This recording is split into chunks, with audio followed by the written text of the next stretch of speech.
Ju përshëndes të gjithëve nga Breaking në Top News, unë jam Dafina Hysa, do t'jemi bashkë një transmitim të drejt për 3 orët në vijim, do t'jemi me zhvillimet kryesore të ditës, sigurisht nga politika, do të ndalemi gjatë sot edhe tek listat që tashme janë zyrtare për shkak se në mesnat përfundon të afati i regjistrimit në Komisionin Qendror të Zgjedhjeve, si do të përfaqësohen palët politike në garën e 11 majit, të cilat janë pritshmëritë edhe për efikasitetin atë çka pritet të prodhojë të sjellë edhe kuvendi i ri pas këtyre zgjedhjeve. Do t'jemi edhe me zhvillimet të SPAK, gjykatës së posaçme, sot në ditën e tretë, pasi e ka shtyrë për 2 ditë të tjera, gjykata e posaçme ka shqyrtuar ajo e apelit kërkesën e Erion Veliajt dhe 4 biznesmenve që janë në hetim në të njëjtën dosje dhe ka vendosur që të mos e ndryshojë masën e arrestit, masën e sigurisë, duke lënë kryebashkiakun e Tiranës në arrest në Burg. Veliaj ka pasur një reagim para pak çastesh, teksa thekson se u ta vijoj luftën për drejtësi,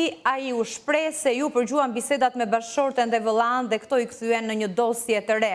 Më kanë ngritur kurth, shprehet të ndër të tjera Veliaj në postimin e para pak minutave. E gjitha është si një ëndër e keqe, si një film sovjetik me sigurimsaj që i qepen robit deri në poshtërim, por ja që s'është as ëndër as film, por një ngjarje jetuar në lëkurën e një familje për fustanet imagjinare të gruas dhe dosje të stisura qëllimisht për kryetarin e bashkisë kryeqytetit, thotë ndër të tjera në reagimin e radhës kreu i bashkisë së Tiranës, Veliaj. Avokati amerikan më siguroi im vëlla nuk arrinte të kuptonte asgjë pasi më dëgjonte dhe pyeste, dakord, por pse në Burg pa gjyq? I kam shkruar inspektorit të lartë të drejtësisë, por po më duket sikur kam hedhur në det një letër në shishe që kush e di se në xhbrek të shkret ka dal, vijon në reagimin e tij Veliaj pas vendimit të gjykatës së apelit të posaçëm që nuk e pranoi kërkesën e mbrojtjes dhe të Veliajt për revokimin e masës së arrestit apo një masë tjetër sigurie edhe kundrejt garancisë pasurore. Ndërkohë është dënuar me burg Jorgo Goro, ish kryebashkiak i Himarës, teksa vijon në këto momente procesi në apelin në gjykatën e posaçme sa i përket Nuredin Dumanit, të penduarit të drejtësisë. Këto zhvillime do t'i diskutojmë në këtë pjesë të parë të programit. Kam kënaqësinë që të kem në lidhje të drejtë për drejtë avokatin Ylli Kameri. Avokat, përshëndetje. Përshëndetje, Dafina. Faleminderit që pranuat ftesën në studio, kolegu gazetar Eraldo Harlica. Eraldo, gjithmonë kënaqësi, mirë se erdhe. Faleminderit për ftesën, kënaqësi. Do të ndjekim shkurtimisht në mënyrë të përmbledhur atë që ka ndodhur në gjykatën e apelit të posaçëm sa i përket rivlerësimit apo kërkesës për të vlerësuar, për të revokuar apo për të shkuar në një masë më të lehtë sigurie për Veliaj, një kërkesë rrëzuar tashmë edhe nga gjyqtari i posaçëm, e do të kthehemi pas pak në studio. Gjykata e posaçme e apelit lë në fuqi masën e sigurisë arrest me burg ndaj kryebashkiakut të Tiranës Erion Veliaj, pas 2 ditësh seancë maraton. Gjyqtari Gert Pollumbi shpalli vendimin këtë të njëjtë, mbi ankimin e kryebashkiakut të Tiranës, duke lënë në fuqi vendimin e dhënë nga shkalla e parë për Erion Veliajin. Pollumbi la po ashtu të pandryshuar vendimin për 3 biznesmenë Shkëlqim Fusha, Gentian Sula dhe Meriman Palushi, që ndodhen në masën e detyrimit për të paraqitur përpara oficerit të BKH. Por ai pranoi vetëm një kërkesë për zbutje të masës së sigurisë, atë të Elman Abula. Biznesmeni Abula që akuzohet nga SPAK se ka konsumuar veprën penale të pastrimit të parave, do të tohet në masën e arrestit në shtëpi. Shkalla e dytë e gjyqësorit prishi vendimin e gjyqtarit të hetimit paraprak Erion Bani për Abulan, duke zëvendësuar masën e tij nga arresti në Burg, në atë shtëpiak. Gjyqtari Gert Pollumbi këtë të njëjtë rrëzoi dhe ankimin e bërë nga bashkëshortja e Veliajt Ajola Xoxa, e cila kërkonte heqjen e sekuestrimit të 2 llogarive bankare të saj. Të dy vendimet pritet të zbardhen nga apeli, në mënyrë që pala e mbrojtjes i drejtohet me rekurs të gjykatës së lartë. Erion Veliaj u arrestua në datën 10 shkurt me urdhër të 2 prokurorëve Altin Dumani dhe Ol Stato. Mirë, ndoqëm në mënyrë të përmbledhur atë që ka ndodhur në seancën me dyert të mbyllura, të shtyrë në 2 ditët e shkuara, por që sot doli me një vendim edhe gjyqtari i posaçëm Pollumbi. Ndërkohë, avokati Max Haxhia, i pyetur nga gazetarët, e ka cilësuar SPAK-un sipas tij ka dalë jashtë kontrollit, nga ana tjetër, gjykata tashmë është e parashikueshme.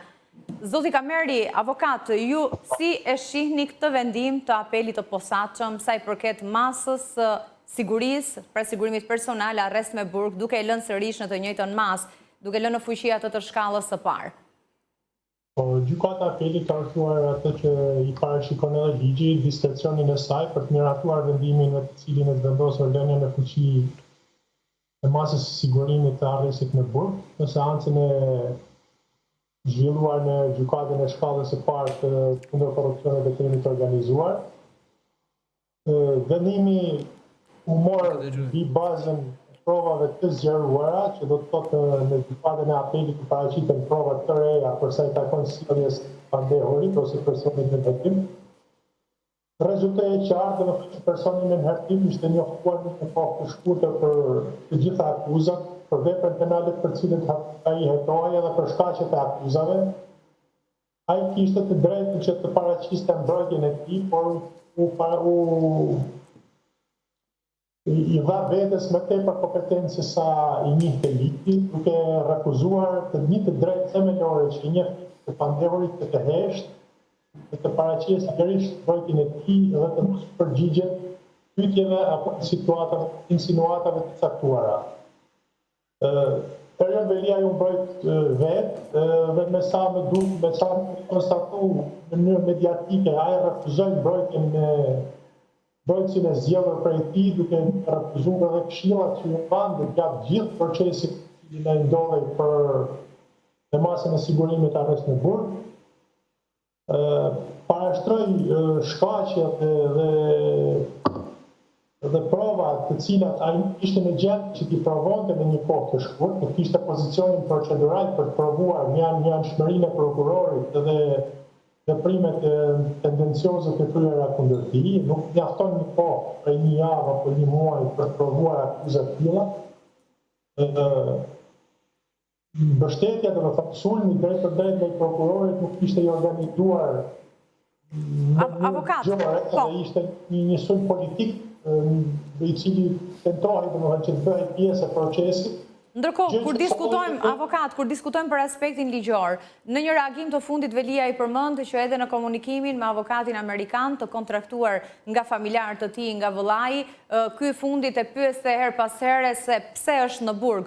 Pra, për faktin se për Veliajn ende nuk ka një akuzë zyrtare, sikundër edhe për personat e tjerë që janë në hetim në të njëjtën dosje, nga ana tjetër janë kriteret nëse pra është një masë proporcionale, është Veliaj rrezikshëm për shoqërinë, është Veliaj ka gjasa që ai të largohet nga Shqipëria e po ashtu nga ana tjetër, çfarë provash mund të prish kur tashmë dosja është në duart e prokurorëve të posaçëm? Po, nga vendimi i caktimit të masës së sigurimit dhe më tej më pas nga vendimi me cilin u miratu masa e sigurimit arrest në Burg për zotin Erion Velia, unë kam konstatuar që kjo masë ishte jo proporcionale. Por besoj që sjellja e personit me hetim, i cili ishte pa akuzë, pra një rrethan më lehtësuese në rrëzimin e masës së arrestit në Burg, duhet të jepte përparësi mbrojtjes së tij. Avokati amerikan nuk njihet në legjislacionin shqiptar, mbrojtësi i huaj, që do të thotë veprimet edhe këshillat e tij janë absolutisht pa vesh legjislacionin penal. Erion Velia nuk ka kuptuar pozicionin e tij procedural. E drejta heshtjes është floritur për Pandehurin. I Pandehuri mundet që të flasë vetëm në momentin kur ka provat sigurta, provat zyrtare, provat të cilat janë të pakundërshtueshme edhe përballë organit dhe të akuzës. Pra, ju mendoni se këto reagime të Veliajt, akuza që ka pasur ndaj prokurorit të dosjes, po ashtu edhe gjyqtarit të shkallës së parë, kanë ndikuar gjyqtarin e posaçëm të apelit Pëllumbi në këtë vendimmarrje sot? Po, ato nuk është problemi nëse kanë ndikuar në vendimmarrje, është problemi që kanë zbehur argumentet e mbrojtjes. Nëse i Pandehuri nuk hesht, ose nuk mbrohet në mënyrë cilësore, ai humbet disa drejta themelore të cilat ligji ja garanton atij. Humbet parimin e prezumimit të pafajësisë. Çdo gjë që thot një Pandehur... Ky parim është të cënuar që në momentin që është arrestuar pa një akuzë zyrtare? Po, ai është i pafajshëm edhe në këtë moment, ai është arrestuar, është ndaluar, është shoqëruar, janë verifikuar kriteret për caktimin e masave të sigurimit në rrugë ligjore përpara gjyqtarit. Është e vërtetë që gjithë mbrojtja e tij mbështeti në faktin e papërshtatshmërisë së masës së sigurimit, pasi kemi një funksionar publik, Pa diskutim, në këtë fazë derisa çështja gjithmonë nëse do të shkojnë në gjykim në themel dhe aty do të ketë edhe një shqyrtim edhe një ballafaqim të palëve për provat që pretendon qoftë akuza qoftë nga ana tjetër prapësimet që bën mbrojtja, ne diskutojmë për këtë masë sigurie, diskutojmë për këtë vendimet e të gjyqtarit të posaçëm të apelit që e la në fuqi atë që kishte vendosur shkalla e parë. A ishte në pritshmëritë tuaja një vendim tjetër, një çështje shumë e diskutuar e kohëve të fundit sa i përket masave të arrestit në Shqipëri? Atëherë, deri në momentin kur zoti Erën Veliaj ndodhej përpara gjyqtarit Erën Bani, doli edhe vendimi i gjyqtarit të gjykatës së shkallës parë për krimin e organizuar dhe korrupsionin. U njohem argumentet edhe me faktet. Dallohej qartë aty që kishin argumentet të legjislacionit civil, të cilat ishin përzier me legjislacionin penal, ishin përzier me një farë habije me cilën zhvillohej domethënë procedimi puna kryetarit bashkisë, duke ngarkuar transaksione financiare që kishin kryer persona të tretë, me cilat person nuk duke që kishte një lidhje të drejtë për drejtë, kishte lidhje indirekte, kishte lidhje civile, por nuk kishte lidhje në bazë legjislacionit penal, nuk kishte cënu, nuk dallohej qartë dyshimi arsyeshëm. Për shkakun se nga vetë mënyra se si procedon Byroja Kombëtare e Hetimit, gjithë sektori i oficerëve i hetimit në pranë prokurorive të Shqipërisë, nuk verifikohen shumë prova gjatë momentit të sigurimit provave apo të marrjes fakteve. Dhe përzihen me idenë apo me botëkuptimet që kanë vetë oficerët e politikës gjyqësore. Pra, detyra e kryebashkiakut ishte thjesht të dëgjonte këshillën e mbrojtësve të tij. E qartë. Që mbrojtësit e tij e kanë këshilluar që të heshtë. Nuk mund të shënohet personi i cili ka në dorë fatet e tuaja sepse diskrecioni është shumë gjë. Unë besoj që është shumë e vështirë që ky vendim të prishet në gjykatën e lartë, dhe këtë deklaroi edhe avokati i mbrojtjes, i cili vetëm shpresonte sepse nuk kishte bazë, domethënë që të marrë një pretendim i tillë parasysh. Unë jam shumë i ndërgjegjshëm që hetimi i zotit Veliaj është vërteta, që pasurimi i fakteve pavarësisht se në një gjë është bërë domethënë në mënyrë të dyshimit, edhe nga ana penale, po edhe nga ana civile. Unë jam i bindur që zoti Erën Veliaj nuk kishte në akuzat e tij prova apo fakte që i drejt të veprat penale të korrupsionit apo të mositarimit pasurive në 9 raste siç thuhet. E qartë.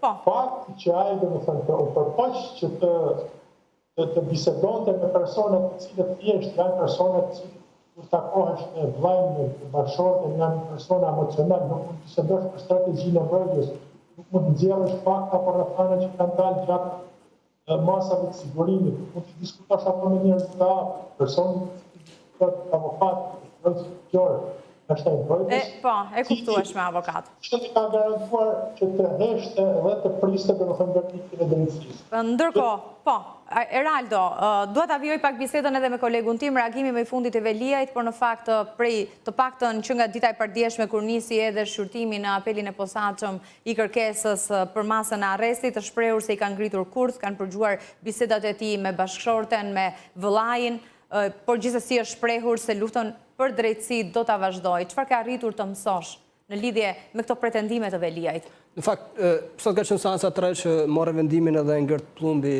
që la në arrest më burg zotin Veliaj. Megjithatë, duhet të thënë që në këto 3 seanca ka qenë interesant fakti që më aktiv nga prokurorët, sepse di që janë 2 prokurorë për dosjen, që Olci Dado dhe Altin Dumani, më aktiv ka qenë Altin Dumani gjatë kësaj periudhe, duke ditur edhe përplasje që kanë pasur zoti Dado dhe zoti Veliaj për ato konfliktin të arrestit, pikpyetje që janë ngritur edhe nga kryebashkiaku i Tiranës, në qoftë se Olci Dado duhet vazhdonte hetimet apo jo, për shkak të konfliktit që pretendon që ka konfliktin të arrestit në lidhje me çështjen.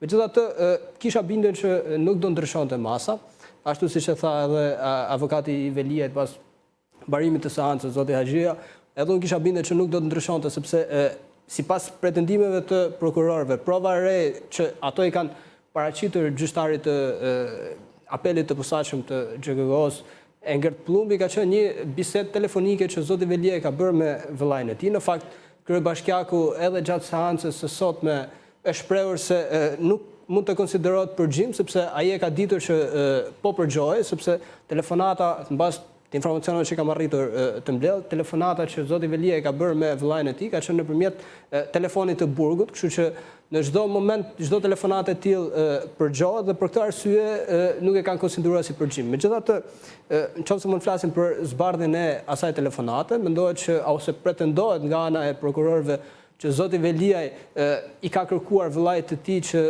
të ndikojë që një nga dëshmitarët të mos dëshmojnë nëpërmjet në seancën gjyqësore në lidhje me çështën, dhe kjo është arsye që prokurorët kanë ngritur këtë akuzë, po them, kanë ngritur këtë pretendim në mënyrë që Velia të qëndrojë në ambientet e paraburgimit. Megjithatë, patjetër që pala mbrojtëse e Velia tani po përgatitet që ta çojë çështjen drejt gjykatës së lartë. Unë nuk mendoj që do ketë sërish duke ditur këto prova të reja, nuk mendoj se do ketë rezultat sërish edhe kjo dërgimi i çështjes në gjykatën e lartë. Megjithatë, një tjetër pikë që është kapur pala mbrojtëse e Veliaj lidhet edhe me autonominë e SPAK-ut, edhe që në momentin e themelimit të këtij institucioni, në ligjin numër 65, ato janë kapur te neni 14 që flet në lidhje me përgjegjësinë e këtyre prokurorëve, sepse prokuroria e posaçme i ka dhënë të drejtën vetes që në momentin që të shoh parregullsi ose të ketë dyshime në lidhje me shkelje statutore apo shkelje të ligjit, të mund të hetojë edhe prokuror të vetë SPAK-ut, për gjithashtu edhe të gjyqtarë të XHGO-s apo të apelit në këtë rast. Në këtë formë po them, pala mbrojtëse Velia pretendon që ato kanë bërë një mburojë mbrojtëse duke futur në presion edhe gjyqtarët në momentin që gjykojnë çështjet e tyre. Megjithatë, duhet parë se si do vijojë, sepse edhe pretendimet e prokurorëve janë të forta, ndërkohë që zoti Velia në çdo moment pretendon pafajësinë e tij dhe mundohet që çdo ditë nëpërmjet reagimeve të thyej dosjen që është paraqitur apo provat që janë paraqitur nga ana e prokurorëve të SPAK. Mirë, ndërkohë, gjatë ditës së sotme dua të pyes avokatin shkurtimisht, është mbyllur seanca paraprake për dosjen Partizani në 4 prill, do të vendoset nëse çështja do të kalojë në gjykim në themel apo gjyqtarja e posaçme ka edhe 2 alternativa të tjera për ta kthyer çështjen për hetime në SPAK, ndoshta edhe për ta fushuar, siç ka kërkuar vazhdimisht avokati mbrojtës i zotit Berisha Gjokutaj. Çfarë prisni ju, pra cilat janë pritshmëritë, si e parashikoni ju vendimin e gjyqtares së posaçme Davidi? Kjo dosje ndodhet në fazën e gjyqtarit të seancës paraprake, është një fazë procedurale shumë e rëndësishme për drejtat dhe liritë e pandehurit. Personin e hetim, tashmë i pandehur zoti Berisha edhe zoti Maltezi edhe personat e tjerë të cilët janë të lidhur në këtë hetim, kanë parashtruar qëndrimet e tyre dhe me sa më rezulton ndodheshin në faktin që prokurori kërkonte që të bënte replikë apo që të rrëzonte provat të cilat kishin kërkuar të pandehurit në këtë fazë. Në seancën e gjykimeve në seancën paraprake, mundësit për të pushuar çështjen janë pothuajse zero për shkak të një vendimi i gjykatës së lartë, i cili ja ka hequr këtë drejt gjyqtarit të seancës paraprake. Gjyqtari i seancës paraprake mund të pushojë çështjen vetëm kur kërkohet gjykimi i shkurtuar, edhe pasi gjykimit të shkurtuar janë vënë parashtrimet e palëve, edhe më tej mund të procedohet me pushimin e çështjes. Por në këtë rast besoj që çështja do kthehet për këtë si hetimesh për ato kërkesa që ka parashtruar avokati, pikërisht për faktin se hetimet gjithmonë kanë nevojë, domethënë që të plotësohen. Po unë si avokat jam i mendimit që gjithmonë të drejtat e pandehurit, kërkesat e tij për prova duhet të plotësohen në fazën e gjyqtarit të seancës paraprake, sepse do ndodh procesi që aktualisht ndodh në gjithë sistemin gjyqësor, që gjykatat ngarkohen në procese në mbledhjen e provave, të cilat janë të vështira për të marrë gjatë procesit të rregullt në gjykim themeli, si që thuaj ne. Pra pas kalimit të çështjes për gjykim. E qartë. Avokat, ju falenderoj që ishit në këtë komunikim me Breaking. Faleminderit ju. Eraldo, janë njësër çështje të tjera të ditës në gjykatën e posaçme, vijon në fakt të seanca ku po dëshmon në disa seanca të tjera Radhazi, i venduari i drejtësisë Nuredin Dumani, pas here dëshmitë e tij kanë shkaktuar tronditie edhe për personazhe të njohur, të veshur me pushtet, që Dumani i ka përmendur si të implikuar në krimin organizuar.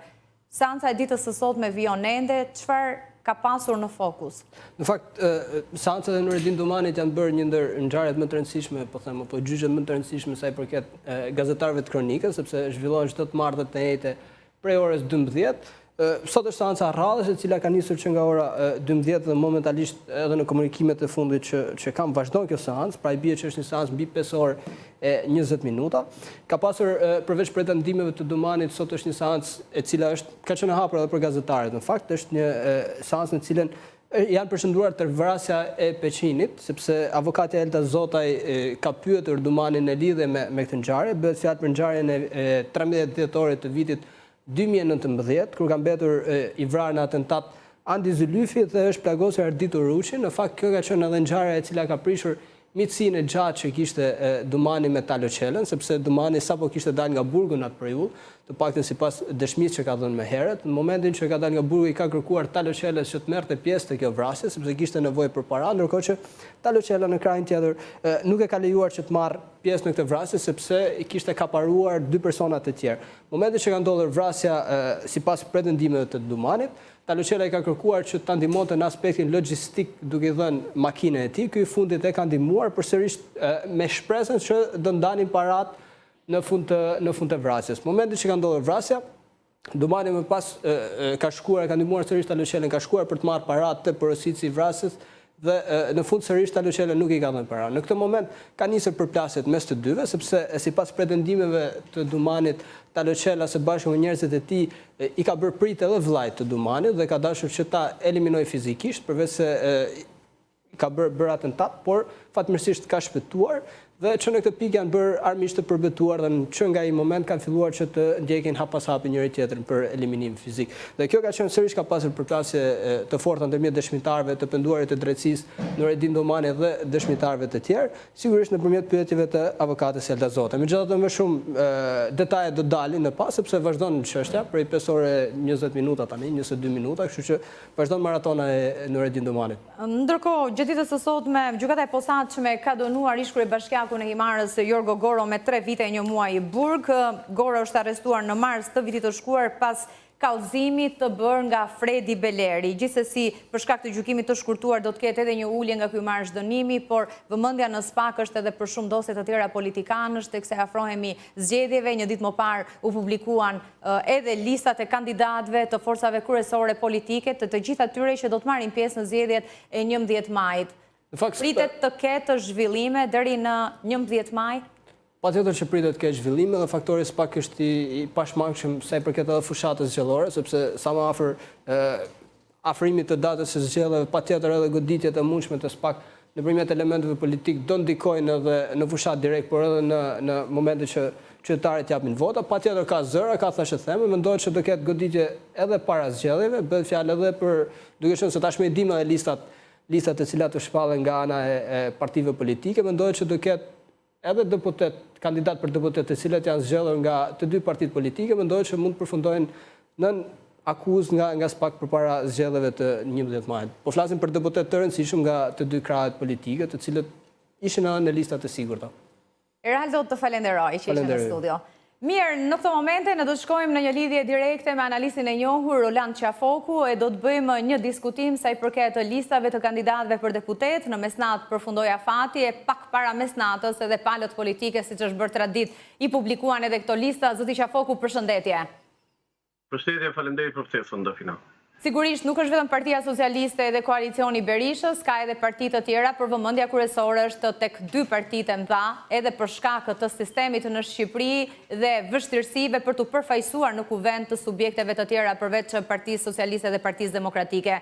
Rama, siç e kishte bërë me dije, ka pasur fokusin tek afrimi të rinjve, një gjenerat e re, duket se shumë prej atyre që janë kandidat, qoftë edhe në listën e mbyllur apo të hapur, ishin përzgjedhur edhe përmes portalit Deputeti që duam. Ndërkohë nga ana tjetër Berisha nuk zhgënjeu edhe këtë radhë, duke i ofruar vende të sigurta besnikëve të tij, pavarësisht një procesi primaresh që ka zhgënjur më së shumti ata që kishin fituar dhe kishin kryesuar këtë rezultat në disa prej zonave, duke bërë që të tërhiqen, siç ndodhi me ish krye demokratin e Kavajës, po ashtu pam edhe Dashnor Sulën, deputeti që tashmë ka kaluar tek Shqipëria bëhet, koalicioni i Shqipëria bëhet dhe nisë më thurje, po ashtu edhe personazhe të tjera tashmë janë apo drejt largimit apo tashmë kanë një ftohje, një çarje me Partinë Demokratike.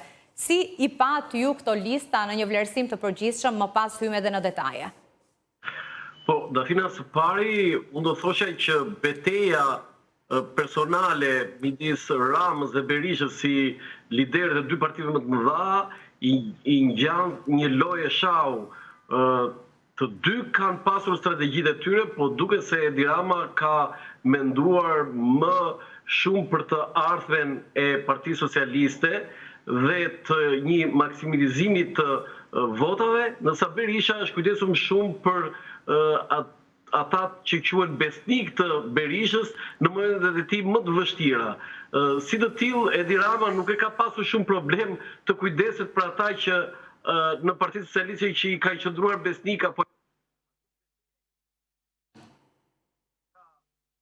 Duket zoti Qafoku, kemi një problem me audion, nësa regjia të rimundësoj lidhjen dhe komunikimin, pra po diskutojmë në lidhje me mënyrën se si palët politike i drejtohen në zgjedhjeve të përgjithshme të 11 majit, se si janë hartuar listat, sa pesh ka pasur sërish kryetari apo kryesia e forcave politike respektive.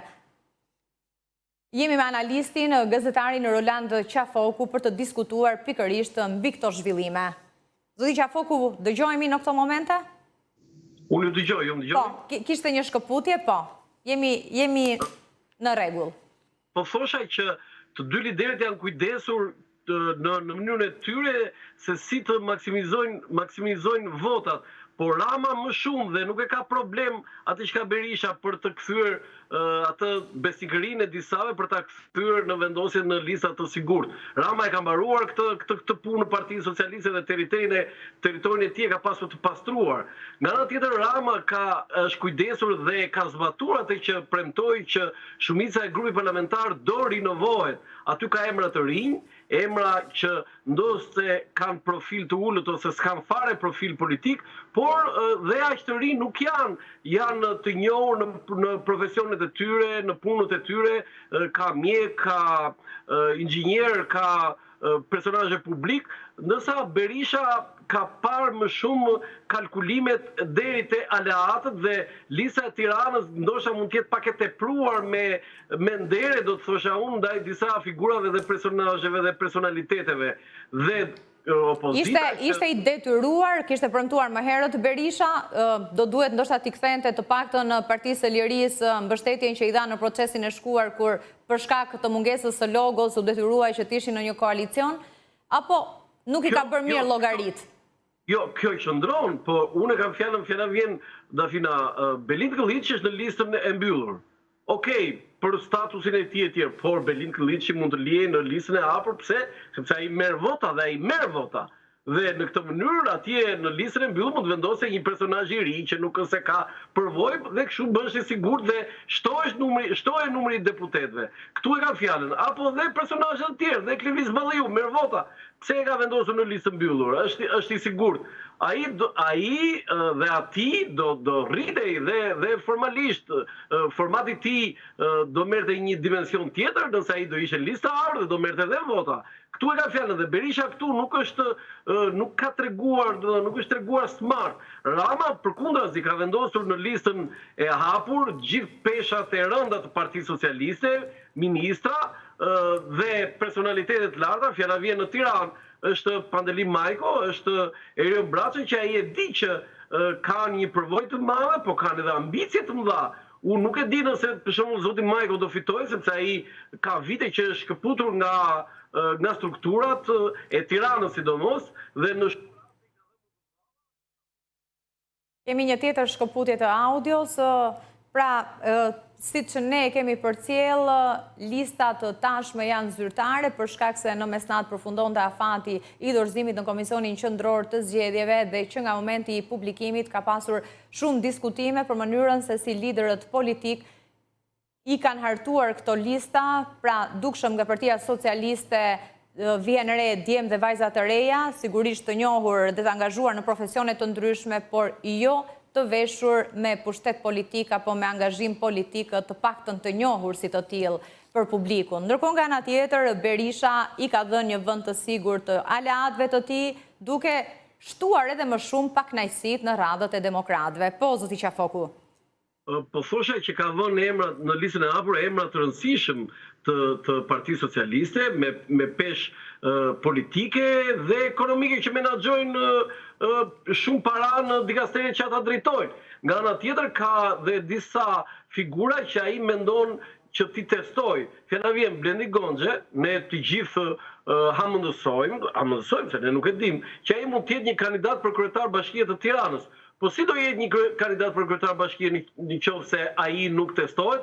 Prandaj Rama nuk e ka vendosur në listën e sigurt, pra në listën e mbyllur, po e ka vendosur në listën e hapur dhe aty ai thot, "Ok, nëse ti do marrësh votat, që do bësh deputet, kjo do të thotë është një fitore për ty dhe ti ke kaluar një test të rëndësishëm dhe nga kjo ti mund të jesh kandidat për kryetar bashkie. Por nëse në listën e hapur ti nuk merr vota, ti nuk je për kandidat për kryetar bashkie. Pra është një ndërthurje shumë e bukur, shumë e zgjuar e zotit Rama dhe këtë do t'ja japim për merit zotit Rama dhe në anën tjetër në kampin opozitar zoti Berisha nuk është kujdesur për këto, duket sikur më shumë ka sjell ose u ka kthyer borxhin, nderin, besnikërinë shumë personazheve në Partinë Demokratike. Pra, e shihni në thelb si një listë të qokash, siç e etiketuan vetë shumë demokrat me njëherë pas publikimit të listës?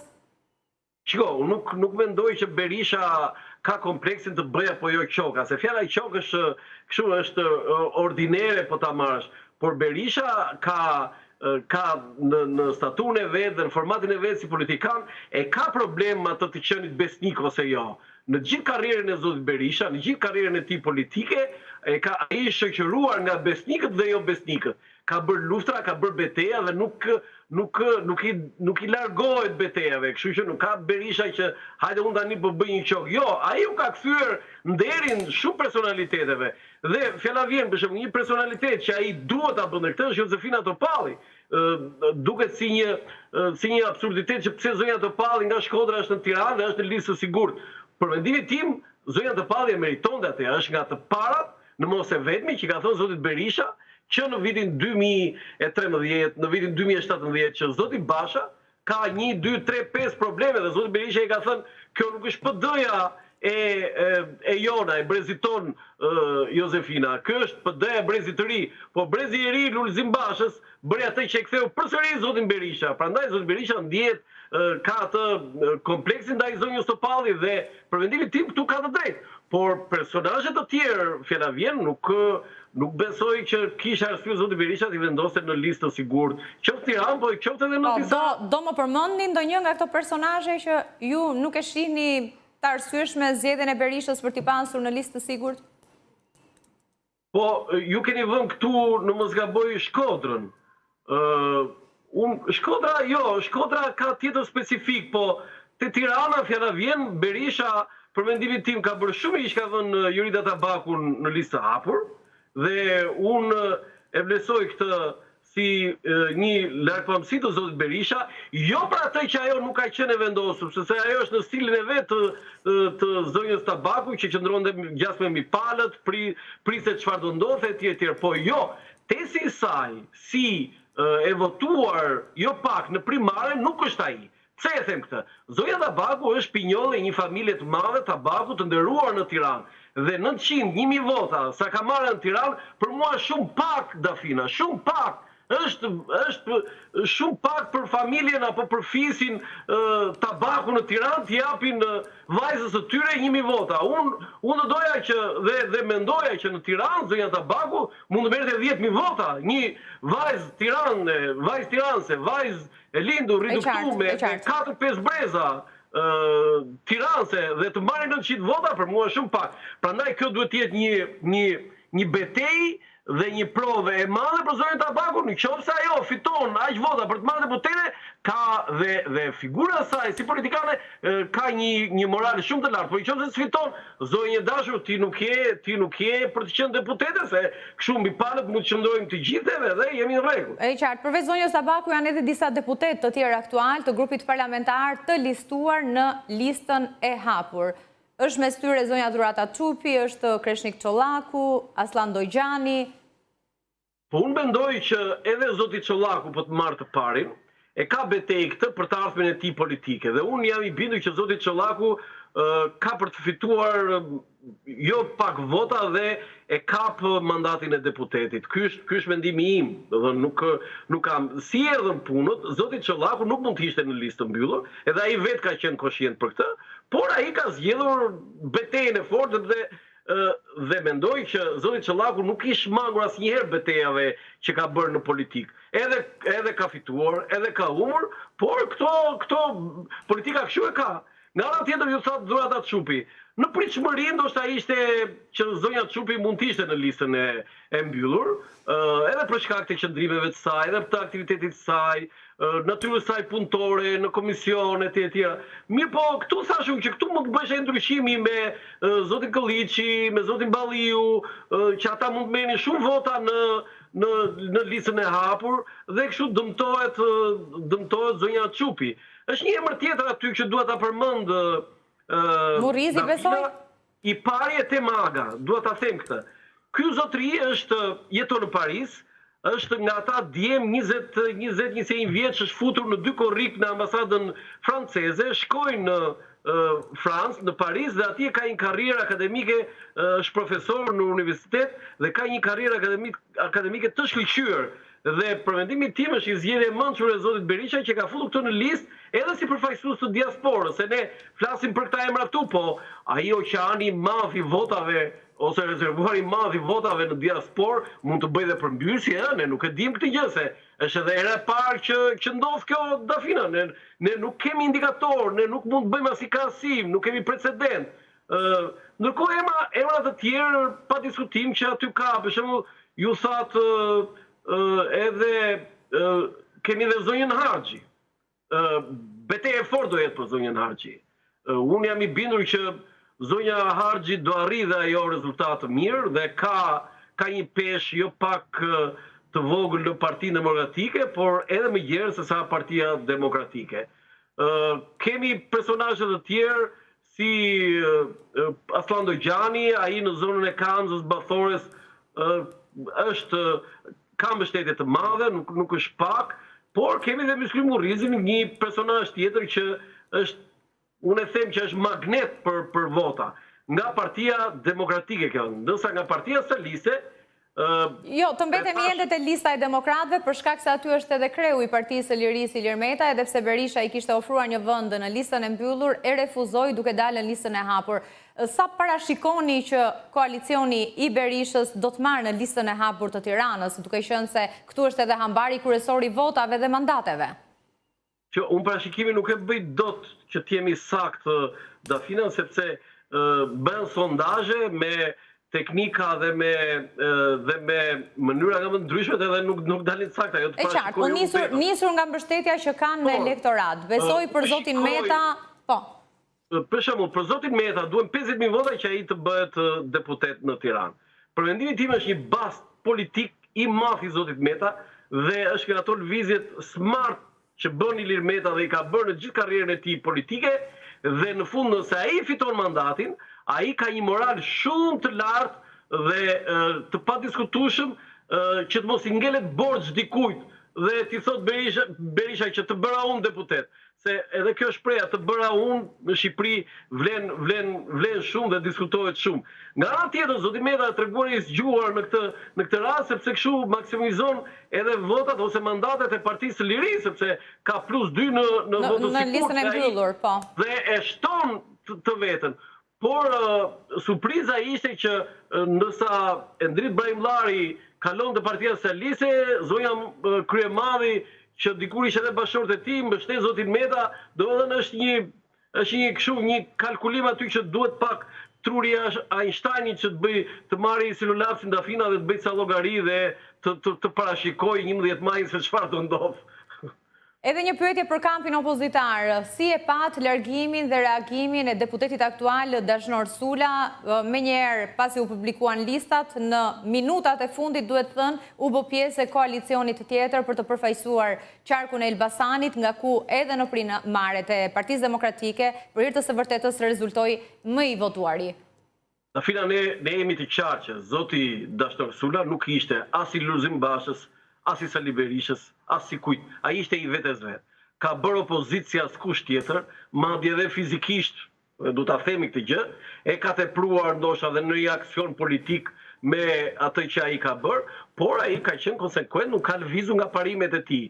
Në momentin që ati i thyet e gjitha ajo karrierë dhe mund që ai ka bërë në Partinë Demokratike, sigurisht është i lirë të bëjë ç'të dojë. Tani aty në Partinë Demokratike ka shumë personazhe të tjerë që kanë qenë në Partinë Demokratike, kanë ikur, janë kthyer, kanë bërë betejë, kanë humbur, kanë fituar, dhe është e drejtë e tij të ikë të shkojë se ku dojë në momentin që ati thonë që nuk je as në listë mbyllur, as në listë hapur. Tani jetën e zotit Dashnor Sula nuk e ka në dorë X person apo Y persona në Partinë Demokratike. Ai është i lirë. Ai dhe mund të humbasi në gjithë këtë bastin e vet politik, po edhe mund të fitojë dhe kthehet në parlament me një moral shumë herë më të lartë se sa ishte aty. Se edhe në gjendjen që ishte Partia Demokratike, unë mendoj është më e ndershme kjo që ka bërë zoti Sula se sa të tjera fjala vjen si zoti Bardhi që në detyrën si kryetari i grupit parlamentar të Partisë Demokratike nuk është i votuar, nuk është i votuar. Ne do ta shikojmë të gjithë këtë që kanë bërë deputetët e Partisë Demokratike në garën e 11 majit. Vota është ai përcakton që ti je i madh apo je i vogël, që ti vlen apo nuk vlen. Dhe populli e tjetër në 11 maj njerëzit do thonë Dashnor Sula vlen ose Dashnor Sula nuk vlen. Atë dita i ka drejtë të thotë, po sigur ai ta marrë mandatin, edhe duke qenë te partia e zotit Llambaj, atë ai ka një moral shumë të lartë të kthehet në parlament. Kalojmë tek kampi mazhoritar, tek Partia Socialiste, pra në listën e Tiranës ka një vend të rezervuar në listën e mbyllur edhe për disa nga ministrat aktual, por ka edhe djemt dhe vajza të reja, ndoshta të pa angazhuar apo të pa njohur si të angazhuar në politikën dhe në radhët e Partisë Socialiste më herët.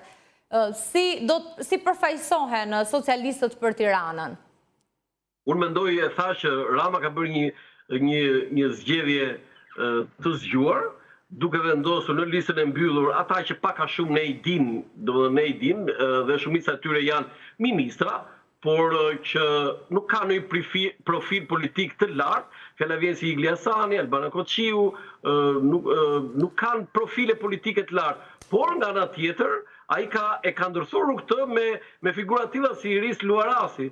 Iris Luarasi nuk se ka problem Dafina për të qenë deputete, ta themi troç këtë gjë. Ajo është një gazetare, shefe departamentit në departamentin të gazetarisë në Fakultetin Histori Filologji, është një republik, ka një background dhe Partia Socialiste fiton duke marrë një nivel të tillë duke futur në grupin parlamentar dhe në listën e mbyllur. Por te lista e hapur, ne kemi një përzierje akoma të madhe. Aty ka ministra. Jo, mos shkojmë te e hapura ende. Aty përpara emrit të zonjës Luarasi është Ilva Gjuzi, zëvendës ministre, por që ne të gjithë e pam edhe katapultimin e saj në politikë, në këto poste të rëndësishme, nisur ndoshta edhe nga qëndrimet që kishte për Partinë Socialiste, veçanërisht për liderin kryesocialistin Rama. Sigurisht, kështu ndodh në politikën shqiptare tani. Ne mund t'i qeshim me ndonjë deklaratë që bëjnë disa dhe themi, si e thaj, ja pra si e tha ta se do jetë në listë. Kjo kuptohet.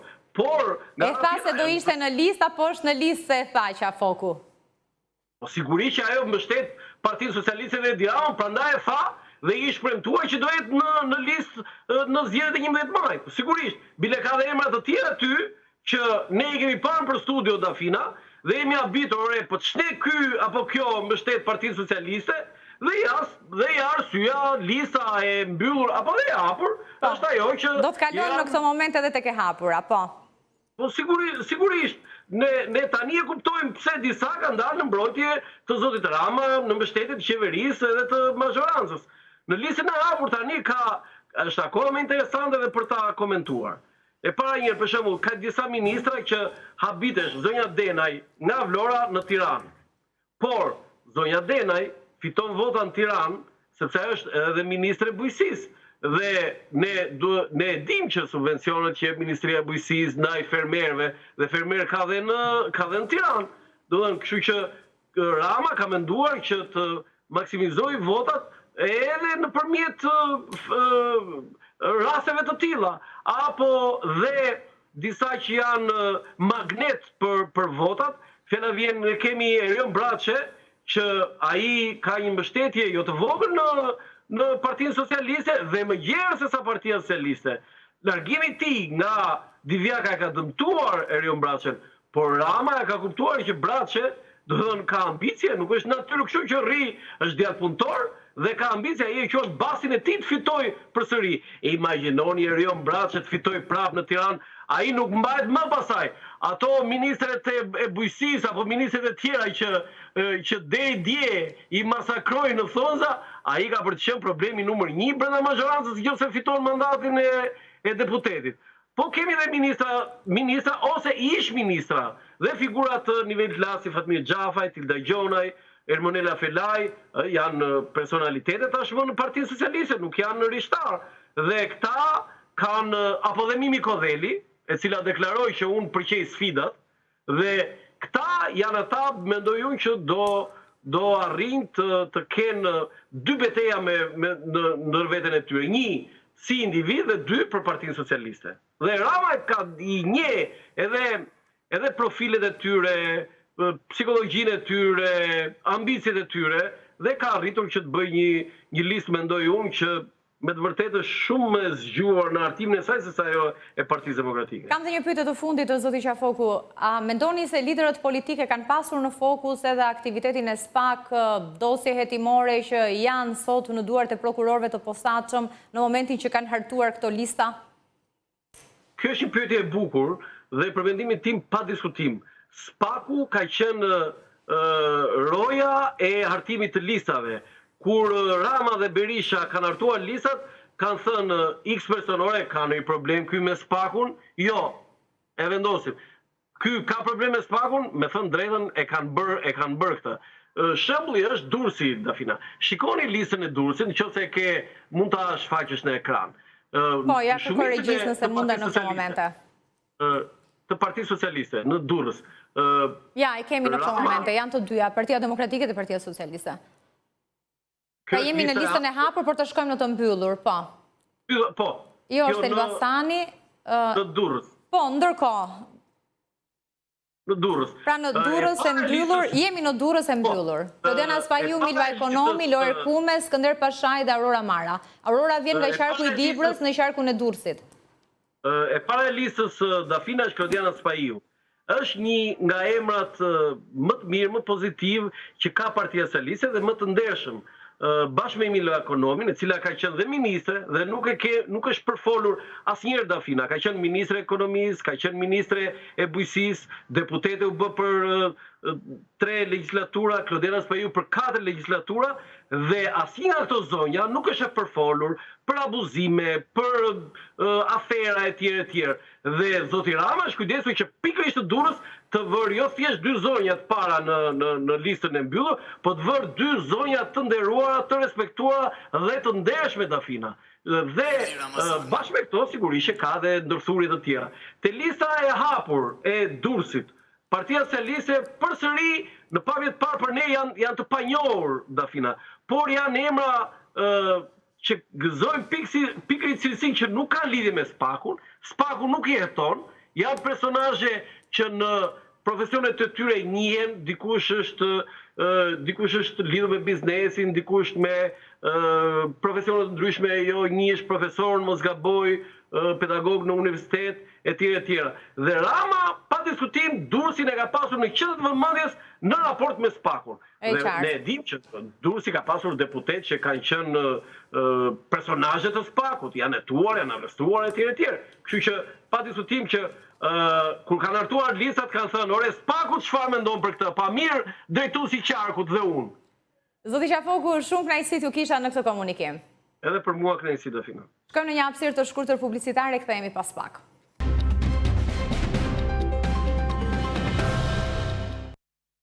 Jemi në një transmetim të drejt për drejt të breaking, do të ndalemi me zhvillimet më të fundit që lidhen me Kosovën veçanërisht, pas disa refuzimesh të mëparshme, gjykata speciale në Hag ka miratuar kërkesën e Thaçit pas përkeqësimit të gjendjes shëndetësore të babait të tij, i cili është në një klinikë në Kosovë për ta vizituar atë nga afër.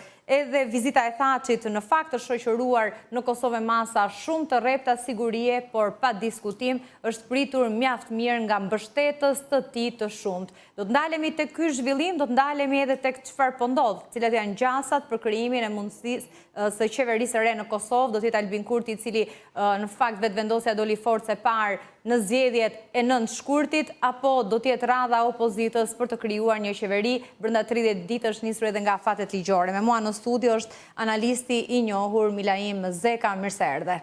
Brama. Kishit pritur që më në fund, pas disa refuzimesh, do ta merrte një leje Thaçi për të mpritur në Kosovë, ku është pritur edhe nga dashamirës të shumt afërmënç. Pritet të ndodhte kështu. Shiko, gjykata speciale në Hag, që tani mo janë 1 milion argumente dhe s'ka askush ma dilem, e krijuar me presionin e madh ruso-serb dhe me përkrasit e këtij lobi ruso-serb, ka tregu një njerëzillëk të papar këta mujt e fundit, javët e fundit, duke i refuzu ish presidentit Thaçi që të vije dhe ta vizitoj babajin e tij, i cili është që disa muj shumë ranë dhe i shtruar në qendrën spitalore universitare të Kosovës. Madje kjo gjykat her pas her është tallë, duke thënë që jo është, jo nuk është i smur, jo është i shtrirë, jo nuk është i shtrirë, dhe po të shikoni skenat sot, kanë qenë skenat e frikshme, spektakel i turpshëm, i frikshëm, nga ona e Euleksit, nga ona e gjykatës, me gjitha ato truproje, me gjitha ato makina, përballë qindra qytetarëve të cilët kishin dalë me prit, dhe sidomos ka qenë mahnitës reagimi i personelit mjekësor, që dolen në përdritare duke prit Thaçin, dhe me të vërtet për mu ka qenë shumë që njerëzore që nga evropiant të cilët pretendojnë se respektojnë drejtat të njeriu, të respektojnë një të burgosur me usill në këtë mënyrë, ishin vërtet skena ruso-serbe.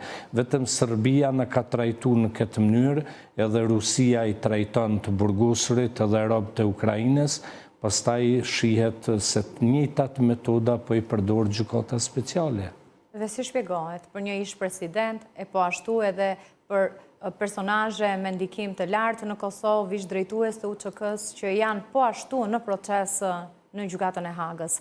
Shikoni, prokuroria speciale përmes një kurthi të përgatitur nga ish prokurori Jack Smith, i cili kishte qëllim primar për ta turpruar presidentin Amerikan Donald Trump, në kohën kur presidenti Thaçi ishte në rrugë sipër për të nënshkruar marrëveshjen e paqes në shtëpinë e bardhë në mes Serbisë dhe Kosovës, marrëveshje ku ne do të shunim konfliktin qindra vjeçar dhe sot Kosova do jetonte shumë e lirë, shumë e relaksume, do kishte një zhvillim krejtësisht tjetër ekonomik, po të miratohej ajo marrëveshje atje, e arrestu në pabesi me mbështetjen absolute të Angela Merkelit, ish kancelarës gjermane, dhe Boris Johnson, që ishte, domethënë, kryeministër i Anglisë, i Britanisë të Madhe. Këta dy e mbështetën propozimin e Jack Smithit dhe kë në Vjenë e mori vesh që ju ka shpolla këtë akuza, nuk ka ndodhur asnjëherë në historinë e drejtësisë perëndimore që të shpollet një njeriu këtë akuza, sidomos një ish presidenti, pas një fakt, pas një argument. Pasi që Thaçi shkoi vullnetarisht në Hag, zbashku me gjithë tjerë, prokuroria e mbështetur, prokuroria speciale Jack Smithi, i mbështetur 100% nga prokurorët e Beogradit, hetues të Beogradit, me ndihmën edhe të një koordinatori të gjithë këtyre allëzhverishëve nga Kosova, i cili jeton në Belgjik, dhe më thonë me mbështetjen e një personazhi të lidhur me bien serbe, i qytur Fajki Meri. Të gjitha këto fillun, dhe më thonë, i aktivizun në faktet, provat e ardhura nga Beogradi. Dhe tani kur nuk kanë më argumente, ka fillu ajo faza e trajtimit njerëzor edhe të presidentit Thaçi, edhe të Jakub Krasniqit, edhe të Kadri Veselit, dytë që i kanë marrë postet e ish-kryetarëve të kuvendit, po edhe të Recep Selimit, që ka qenë post shumë të lartë, kryetari i grupit parlamentar të vetëvendosjes, dhe që të katrit udhëhec të luftës të Kosovës, luftës për liri të Kosovës. Çka nuk ju kanë bënë në burg? Do më thonë, është e pabesueshme po të dëgjosh rrëfimet e njerëzve që kanë kalu disa vite në burgje bashkë me këta.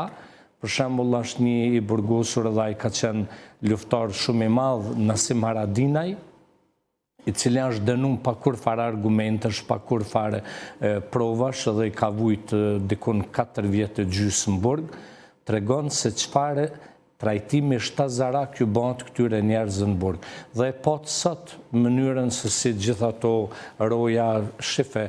Është shumë interesant, po të shikoni njeri prej përcjellësve të presidentit Thaçi, i drejton gishtin një mjekut të hunda vetëm pse përqafon në fund presidentin e vendit të tij. Në fakt, mbështetja qytetare, por edhe e bluzave të bardha, si që evidentuat, është një shuplak nga ana tjetër, edhe për drejtuesit e Kosovës që e aprovuan ngritjen e këtyre dhomave speciale të gjykatës. Para se të futesha në studio, kisha një bisedë telefonike rreth kësaj, sepse ndryshe kanë raportu, jo ndryshe, po në Kosovë mediat janë morë sot gjatë gjithë ditës me këte, dhe po më thoshte nusja ime që ka qenë një entuziazëm jashtëzakonshëm, sa që një qytetar pas ka thonë që sot edhe dielli po duket ndryshe.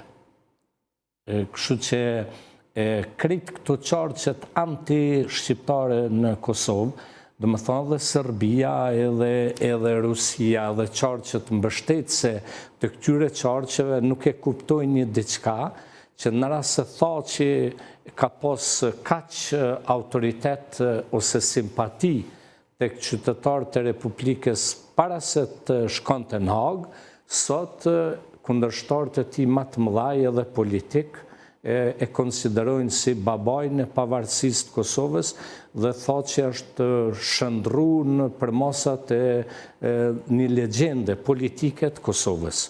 E është njësoj sikur se dikur Adem Demaçi, i cili ishte shndruar në legjendë për shkak se e mbajtën padrejtisht 28 vite në përburgjet e ish Jugosllavisë, edhe Thaçi atje nuk po gjykohet de facto fare as Thaçi as të tjerë, po gjykohet ushtria çlirimtare e Kosovës, po gjykohem unë edhe gjithë ne që kemi qenë pjesë e luftës, po gjykohet edhe Shqipëria që ka mbështetur atë luftë, po gjykohet edhe NATO-ja që ka bombardu Serbinë dhe që ka qenë mbështetëse e ushtrisë çlirimtare të Kosovës. Me të drejtë analist... Ju arrit në këtë paradoks? U arrit, shiko, është e habitshme që në Shqipëri nuk po hapet një debat se si Birni, ky rriti i gazetarisë Gjasme Hulumtuse, që ka qendrën në Beograd, Birni i kishte angazhuar 2 gazetarë shqiptar të Shqipërisë, të cilët e kishin hap atë prallën e madhe për ekzistimin e shtëpisë të verdhë në Burrel. Dhe këta 2 gazetarë nga Shqipëria, mbi bazën e kësaj historie, kanë marrë azil politik për njerin e di të sigurt në Kanada. Dhe sot e kësaj dite nuk është hap debat se si nga një historie rreme u kriju një alibi shumë e madhe për Carla Del Ponte në atë kohë, që të thoshte që ka egzistu shtëpia e verdhë, e cila kur nuk ka egzistu. Nuk ka egzistuar, madje familjar shumë të varfër, ka pasur mundësinë që ta shohë edhe nga afër këtë shtëpi, këtë godinë. Në çfarë faze është sot procesi gjyqësor ndaj Thaçit dhe ish-drejtuesve të tjerë të Kosovës? Tani po bën 5 vite dhe në muajin prill, sipas deklaratave zyrtare të prokurorisë, do merr fund marrja në pyetje e dëshmitarëve të prokurorisë. Pastaj kemi pjesën e dëshmitarëve të mbrojtjes që do merren dhe shpresoj që pasi prokuroria të përfundoj me dëshmitar të saj, dhash Zotit që këta të 4 të mbrohen liri, do më thonë të vinë të shtëpit e tyre, të familjet e tyre, sepse procesit do të zgjas minimalisht edhe 2 vite. Minimalisht. E qartë. Por 5 vite deri me tani në bo Dafina, janë jashtëzakonisht shumë. Thash edhe njëherë, une e mbështes atë zërin kritik edhe në Shqipëri, në raport me drejtësinë shqiptare, që nuk mund është të arrestosh një njeri, ta fusësh në burg, e pastaj të thot prokurorin në Shqipëri, në Kosovë, ose ku do qoftë në botë, po të fusën e ty në burg, e masi të fusë në burg, pastaj po filloj me mbledhjen e provave, fakteve, dëshmitarve, tjera. Në këtë mënyrë kanë vepru ndaj Hashim Thaçit dhe të tjerëve. Ndërkohë, në këto minuta të fundit, duhet të pyes pak se çfarë po ndodh pas zgjedhjeve të përgjithshme të nëntëshkurtit. Vetëvendosja doli forcë e parë politike, por nuk i ka mandatet e mjaftueshme, i duhen 61, ka 48 ulse aktualisht në kuvend. Me votat apo mandatet e komunitetit serb ka bërë me dije se nuk do të shkojnë në qeveri, nga ana tjetër ku do t'i gjej mandatet për të krijuar qeverinë. Kurti deri tani vazhdon të thotë që vetëvendosja do të krijojë qeverinë e re, por me kë? Si? Tani, këto ditë e fundit ka ndodhur edhe një plasaritje në mes Duda Baljes, e cila është përfaqësuese e komunitetit bosnjak dhe që ka disa deputet në radhë të veta, e cila ka deklaruar haptazi që nuk do ta votoj qeverinë në qoftë se nuk merr garancione që Albin Kurti do të krijojë një komunë bosnjake. Për këtë ka pas shumë zëra kritik, edhe brenda deputetëve të vetëvendosjes, sepse pastaj do vinë edhe rom... Shtohet orek si komuniteteve të tjera, që kanë 10 në total. Eksakt. Kështu që të shohim, por gjasat, sipas analizës time, gjasat janë minimale për krimin e qeverisë tre. Unë prognozoj që deri në tetor do të kemi qeveri në detyrë, dhe pastaj në muajin tetor do të shkojmë në zgjedhje edhe lokale, edhe në zgjedhje parlamentare. Referuar afateve ligjore, brenda 30 ditësh nga certifikimi i rezultateve, presidenti i Kosovës do duhet të thrasë kryetarin e partisë fituese. E nëse Albin Kurti nuk mundet, a do të mundet opozita, apo i shihni të përçarë në këtë fazë? Shiko, brenda 15 ditëve, prej momentit kur presidentja dekreton parti numër 1, që është Albin Kurti, në rast se ai dështon, atëherë topi shkon te partia numër 2, që është Partia Demokratike e Kosovës.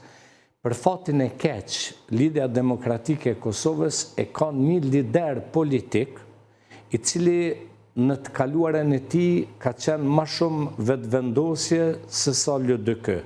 Por tani ai përmes deklaratave të tij nuk ka shprehë ndonjë interesim për bashkëpunim as me Albin Kurtin, që është shumë, domethënë, e çuditshme, por as me Partinë Demokratike të Kosovës. Për dallim prej Bedri Hamzës, i cili ka deklaruar publikisht që edhe në rast se i ofrohet posti i kryeministrit, ai nuk shkon në kurfar koalicioni me Albin Kurtin. Lumir Abdigjiku ka thonë që ai nuk ka ndërmend të shkoj me asnjë parti në koalicion në rast se nuk i ofrohet posti i kryeministrit.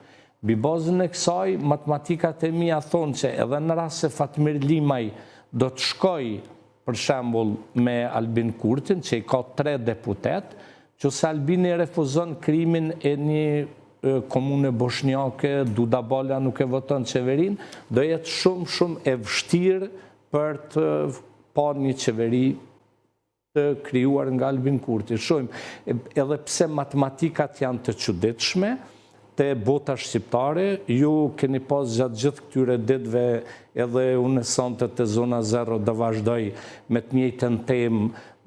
Listat e 11 majit. Te për monotone, do më thonë një temë e cila askush nuk ta thot të vërtetën prej njerëzve të partive politike, sepse ke pa kombinime të çuditshme.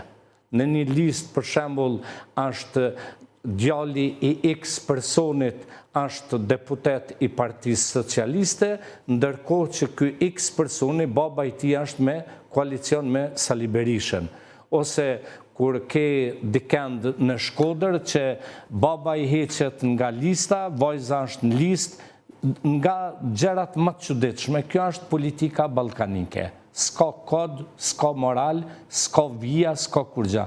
Ka vetëm interesa, jo interesa për të mirën e Shqipënisë. Jo në nivel kombëtar. Hiç, absolut Interesa jo. personale. Vetëm personale, qoftë tenderat, qoftë postet politike. Shumë kënaqësi të kisha në studio, sigurisht në 20:30 do të mund të ndjekin edhe të ftuarit e radhës në zona 0 audienca, teleshikuesit e Top News dhe sigurisht analizat dhe diskutimet që do të lidhen me zgjedhjet e 11 majit për jo vetëm. Shkojmë në një hapësirë të shkurtër publicitare, kthehemi pas pak.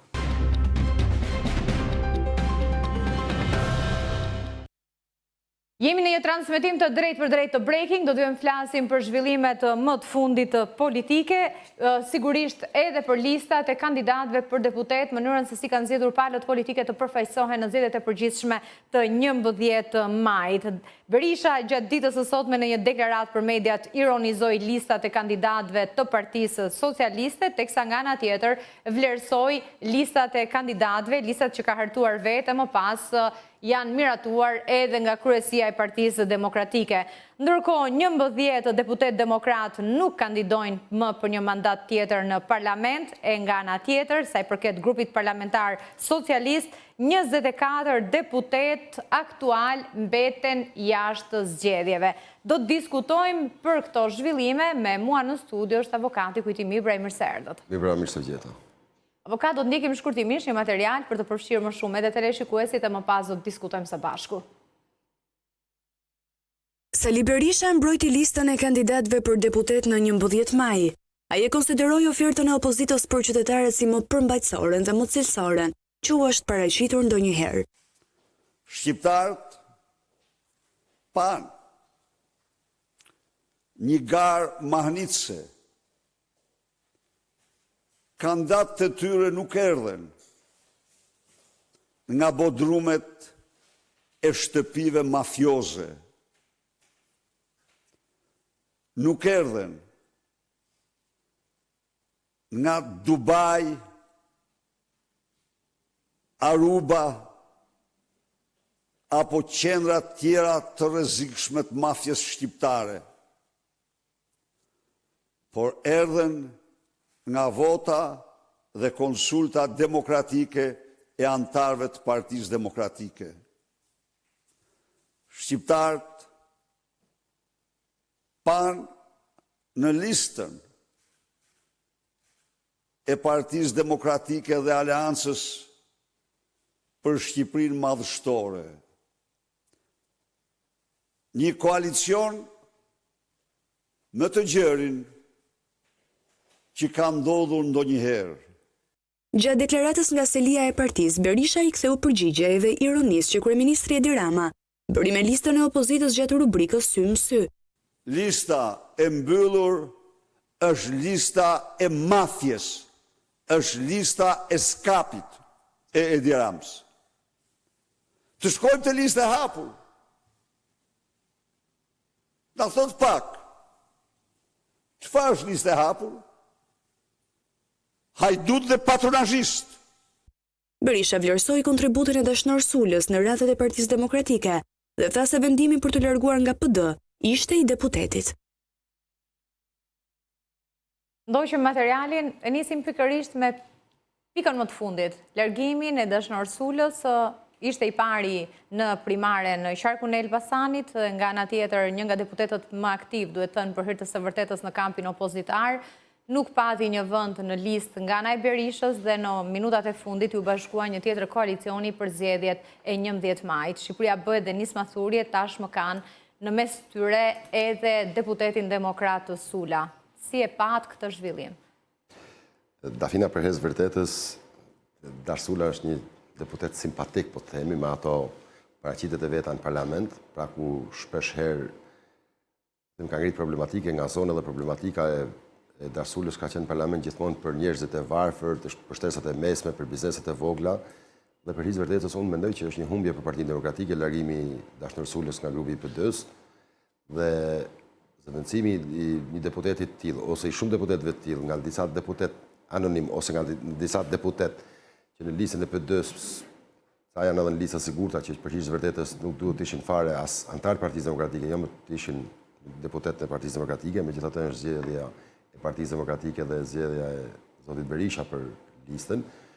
Por unë mund të them vetëm kaq që lista perfekte nuk ka, që të jemi koherent me këtë pjesë, por unë besoj që një listë e tillë nuk është ajo e prishmërive që kishte opinioni publik për sa i përket Partisë Demokratike bashkë me aleatë e saj. Po shikojsh gjitha partitë që zoti Berisha ka mbledhur në aleancë në trenin e gjatë paraqitur pranë KQZ-s, tregon që Partia Demokratike vuan për thithjen e personaliteteve dhe pjesë akademike të jetës publike shqiptare.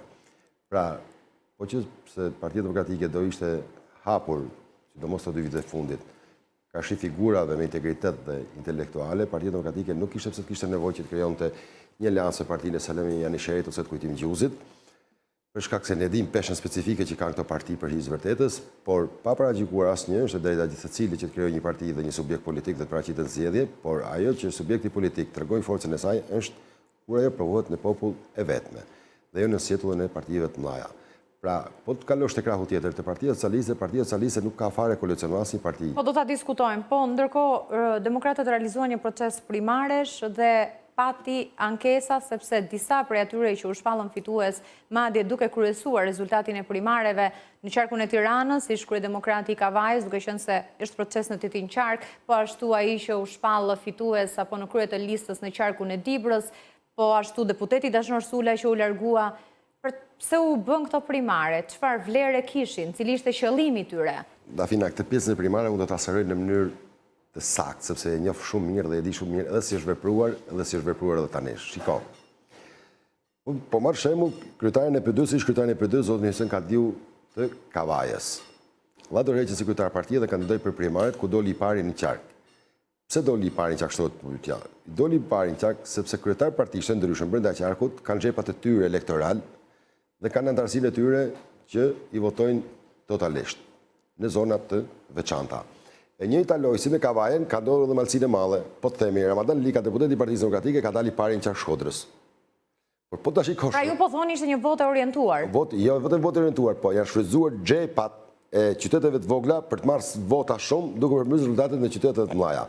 Pra po të marrë 2 ekstreme. Qartë, ju ngrini pikë pyetje për mënyrën se si u zhvillua ky proces, në efektshmërinë e tij. E qartë. Jo, më fal, vetëm një diçka. Nëse kishte problematika të tilla, pse e konsideruan si një gur të rëndësishëm për hartimin e listave në momentin kur u deklarua se do të bëjë ky proces primaresh? Nuk do të ishte vendimtar vetëm procesi primareve, ama do të kishte një ndikim shumë të rëndësishëm në hartimin e listave përfundimtare. Ndërkohë nuk ndodhi kështu. Tani ta them me binje, procesi primar nuk ka pas asnjë lloj ndikimit në bërjen e listave. Por po të marr një shembull. Po pritej të kishte, pra kështu ishte deklaruar. Po pra, po ishte diçka kot, sa për sy faqe, vetëm sa për thënë që ne zbatuam një pikë statutit. Dhe me që tha Berisha, ne duhet ta zbatojmë dhe u turën bën një 60 komisione dhe hajde të mbyllim këtë pjesë me që na duhet. Por ne po flasim, unë di që në qenat votimit të veçanta në Republikën e Shqipërisë, në zonat të ndryshme, janë futur flet votimit deri në 200-300 flet për persona të veçantë. Dhe ky është një manipulim dhe falsifikim i procesit zgjedhor për primaret e Partisë Demokratike. Persona të cilët kanë marrë urdhër ose janë orientuar që vetëm procesi le të bëhet, nuk ka rëndësi rezultati, nuk ka rëndësi, na intereson presmarrja, nuk ka rëndësi se kush fiton, por e rëndësishme është që të fitoj, jo, kush fiton e kanë dash ata, por e rëndësishme është që ne ta ecim procesi bashkë me manipulimet dhe falsifimet të ndryshme. Dhe ky për mua ka qenë një proces totalisht fallës dhe për mua është në trupin e atyre drejtuesve që kanë drejtuar këto primare. Qartë, çfarë pati në konsiderat Berisha kur hartoi këto lista?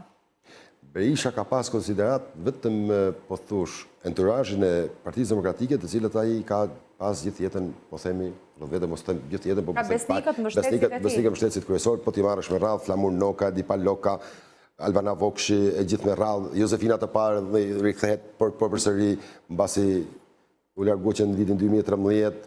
Pra, i gjithë entourazhi i cili Berisha që duk se luftoi kundër Bashës, i mori dhe i bëri deputet në vitin 2025. Po mos harrojmë që ka lënë jashtë personalitetet Partisë Demokratike vetëm për hir të besnikërisë ose për hir të luftës që kanë treguar ndaj Lulzim Bashkën. Berisha është ngutur në klasikimin e listave për deputet, sepse nuk mund të marrësh për bazë një personalitet ose një njeri që ai del në për televizionin dhe lufton Lulzim Bashën dhe ti e quhen besnik, dhe një tjetër që ndoshta nuk e lufton Lulzim Bashën deri në atë farë mënyre, ai mund të paraqesin të shpërit. Shiko, një listë totalisht e ngatruar, një listë që për mua më ka lënë një shije shumë të keqe për hir të vetes, sepse vetëm kur shoh listën e mbyllur të Tiranës, nuk më duket një skuadër që tërheq, një skuadër që ka performancë dhe një skuadër fituese.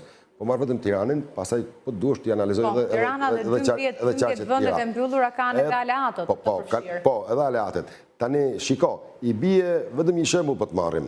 I bie që të lista hapur shkoi Iri Tabaku dhe listë mbyllur, po themi shkoi një aleat Tedi Blushi, pasi lidhje me Partinë Demokratike. Pasi performancë me Partinë Demokratike. I bie që të hyjë Tedi Blushi ose Risa Xhixho dhe të rri jashtë listës Partisë Demokratike të lista mbyllur Ilir Ali Mehmeti. Një figurë fantastike e Partisë Demokratike, doktori. Me shumë mbështetje, mendoni se nuk ka dalë që të fitoj përmes listës së hapur? Nuk ka lidhje, ne flasim të vlerësimi, edhe mund dalin, unë besoj dhe shpresoj që dalin zoti Ali Mehmeti, është një figurë, është një nder që të ketë Parlamenti Shqiptar, që një djalë si ai shkojë në Parlamentin Shqiptar, por unë po them që si është e mundur. Pra, si është e mundur që persona të tjerë, Kleviz Balliu të jetë lista e mbyllur dhe persona të tjerë me shumë kontribute dhe me shumë intelektuale që të jenë të lista hapur. Dhe po ta marrësh pra shkojmë te pjesa e besnikërisë. Ç'është kjo lloj politike vetëm Shqipëri çështja e besnikërisë. Për çfarë një njeri duhet të tregoj besnikëri për çështjen e partisë? Unë s'kam arritur ta kuptoj edhe sot kësaj dite çështja është besnikëri. Ti nëse ke hyrë në një parti, ke hyrë me idealet tua, ke hyrë me programin për çafonat program. Dhe unë deri këtu e di që është besnikëria, pra që zbaton programin e partisë, zbaton direktivat e partisë, nuk del kundërshtim të hapur me vijën e partisë, dhe unë e di që kjo deri këtu është besnikëri. Se çfarë besnikërie e quajnë këta? Pjesë që ti je besnik ndaj Sali Berishës, unë nuk arrit ta konceptoj dot se ç'është lidhje besnikëria me këtë pjesë. Pra, dhënia e besës në politik për çfarë? Për hiç. Unë vlla kur hy në një parti politike, hy për këtë që thash. Dhe besnikëria është brenda, sepse në njëri me zor është pra partitë politike janë bashkë vullnetar. Mund të hysh, mund dalësh kur duash.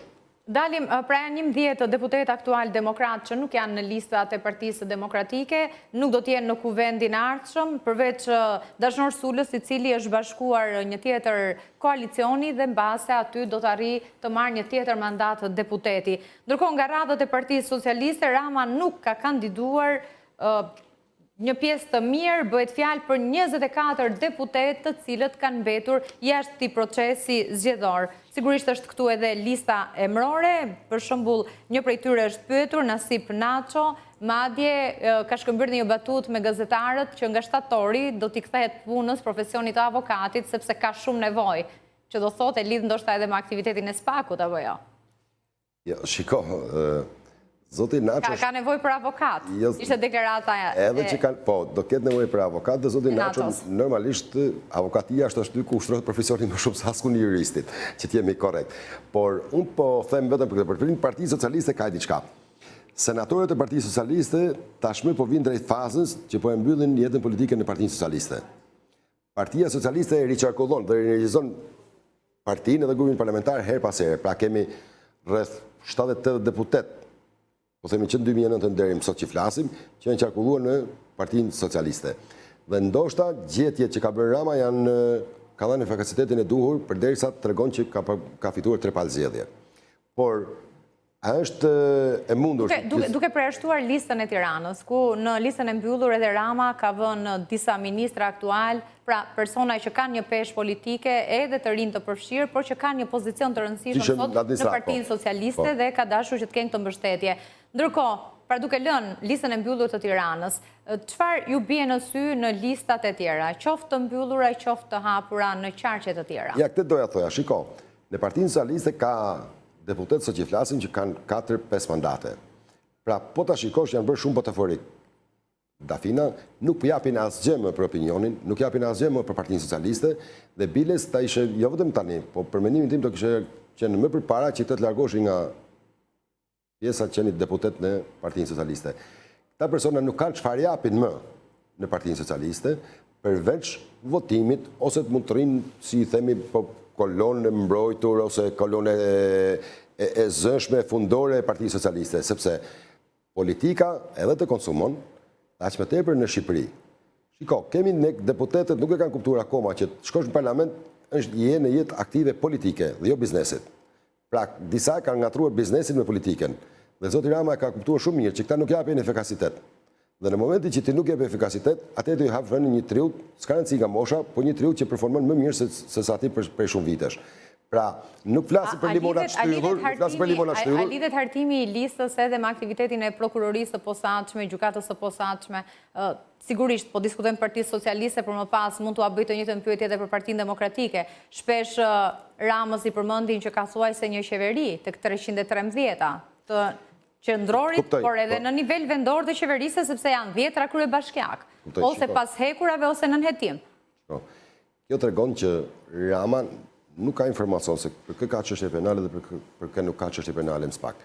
Atëherë ne po të themi, po ta shikosh me një sy të lehtë, shikon që Rama ka kandiduar për deputet pothuajse gjithë pjesën e qeverisë, pothuajse gjithë kandidatët potencial që ka Partia Socialiste, që mund të jenë kandidat edhe për në spak. Pra një pjesë e tyre mund të jenë kandidat nesër edhe për në spak. Por Rama ka parapëlqyer që t'ju jap drejt secilit që të futet në lista për deputet dhe nesër nëse ka punë drejtësia nuk e marr përgjegjësi Rama. Pra kjo është ideja, sepse në qoftë unë si kryetar partie kam informacione që nesër një deputet mund të më atërsohet, unë nuk e kandidoj. Por Rama nuk ka asnjë informacioni për këtë çështje dhe nuk ka pse të ketë, por i ka dhënë secilit sipas specifika që ka Partia Socialiste vendin që i takon.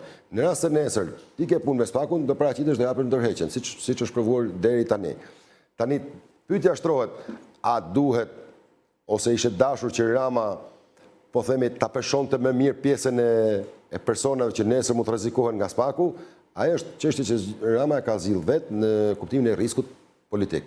Por unë besoj që disa elementë të Partisë Socialiste mund të jenë kandidat për në spak, por që janë në lista aktualisht. Që janë lista aktualisht, por ne do shohim, besojmë mbas zgjedhjeve, në rast se do ketë goditje nga ana e spakut në listën për deputet të Partisë Socialiste, atëherë do jetë përsëri një goditje që spak do jap politikës tërësi, jo vetëm Partisë Socialiste, por Partisë Demokratike, Partisë Socialiste dhe gjithë politikanëve në Shqipëri.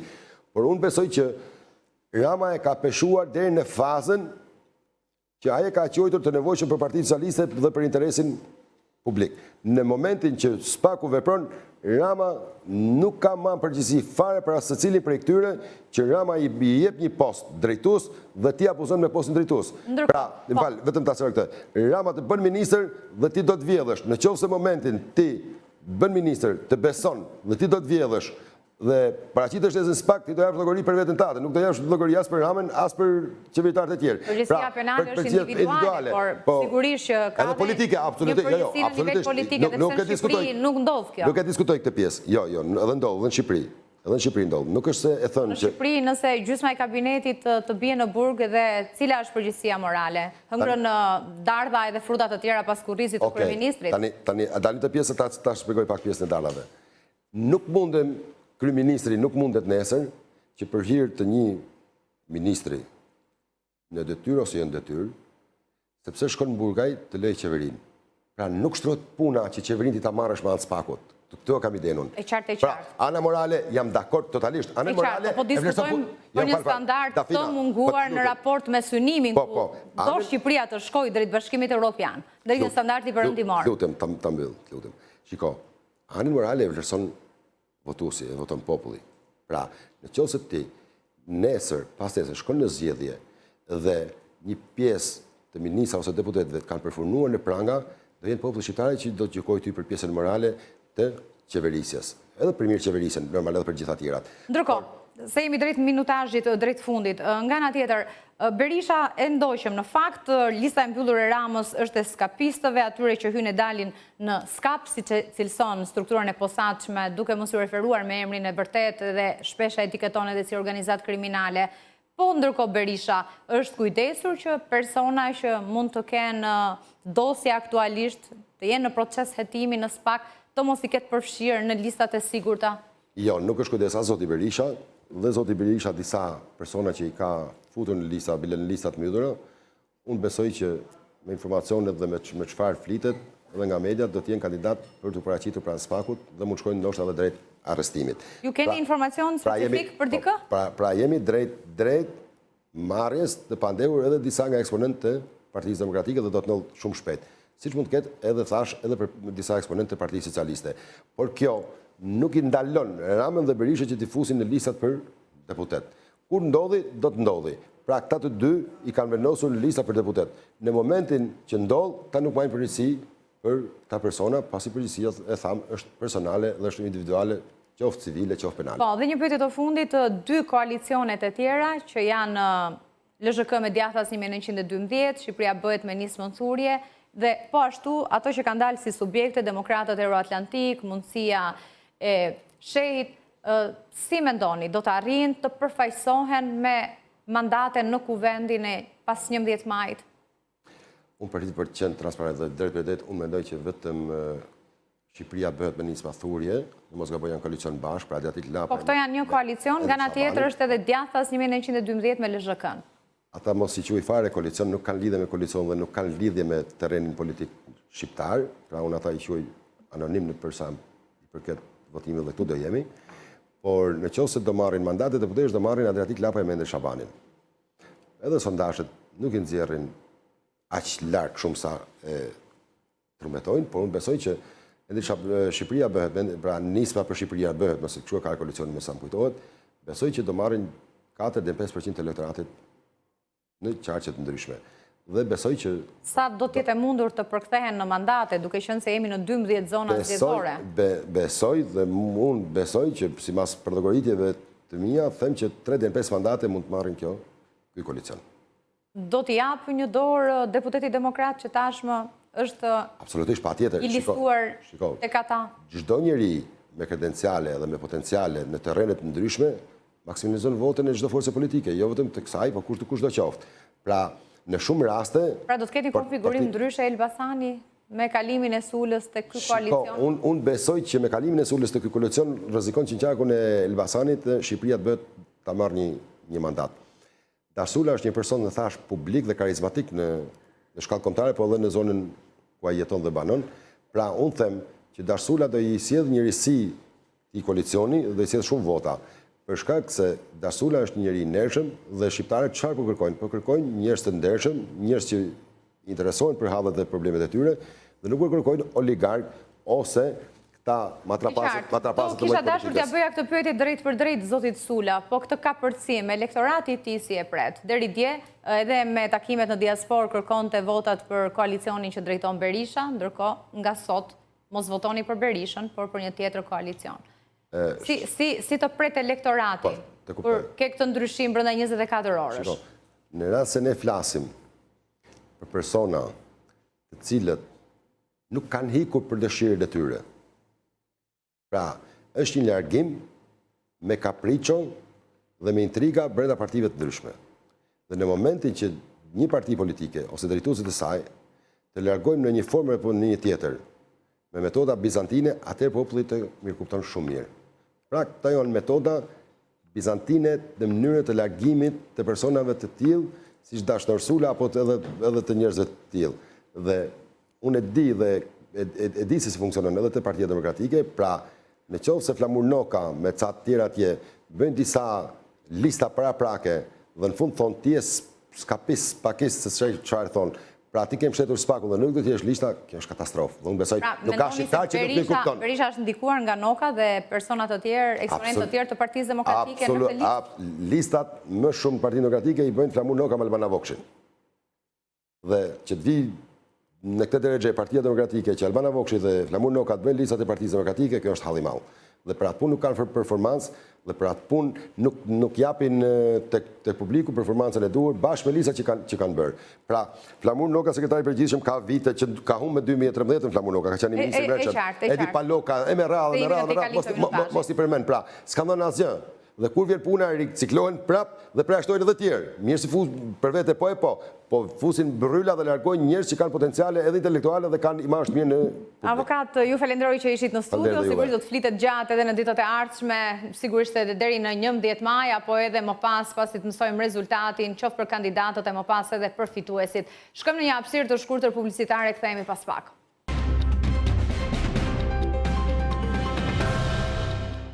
Jemi në një transmetim të drejt për drejt të breaking. Në këto momente do të diskutojmë për pensionet në Shqipëri. Në muajin mars është shpërndar bonusi i pranverës për mbi 700.000 pensionistë, një bonus që varioj nga 50 deri në 100 euro. E në fakt kryeministri Rama ka bërë me dije se do të vijojë praktika e bonuseve për pensionistët, nga ana tjetër ka edhe premtime që vijnë nga radhët e Partisë Demokratike. Aktualisht lideri i saj, Berisha, ka bërë me dije se nëse vinë në pushtet demokratët do të kenë një trajtim më të denjë pensionistët në Shqipëri. Por si për llogaritet sot trajtimi financiar, çfarë do thot një pension i denjë në raport me të ardhurat dhe shpenzimet e tyre në Shqipëri? Ka bërë një studim së fundmi të detajuar Altax, se unë kam kënaqësinë të kem në lidhje direkte për të diskutuar mbi të pikërisht ekspertin e ekonomisë Eduard Gjokutaj. Zoti Gjokutaj, faleminderit që pranuat ftesën.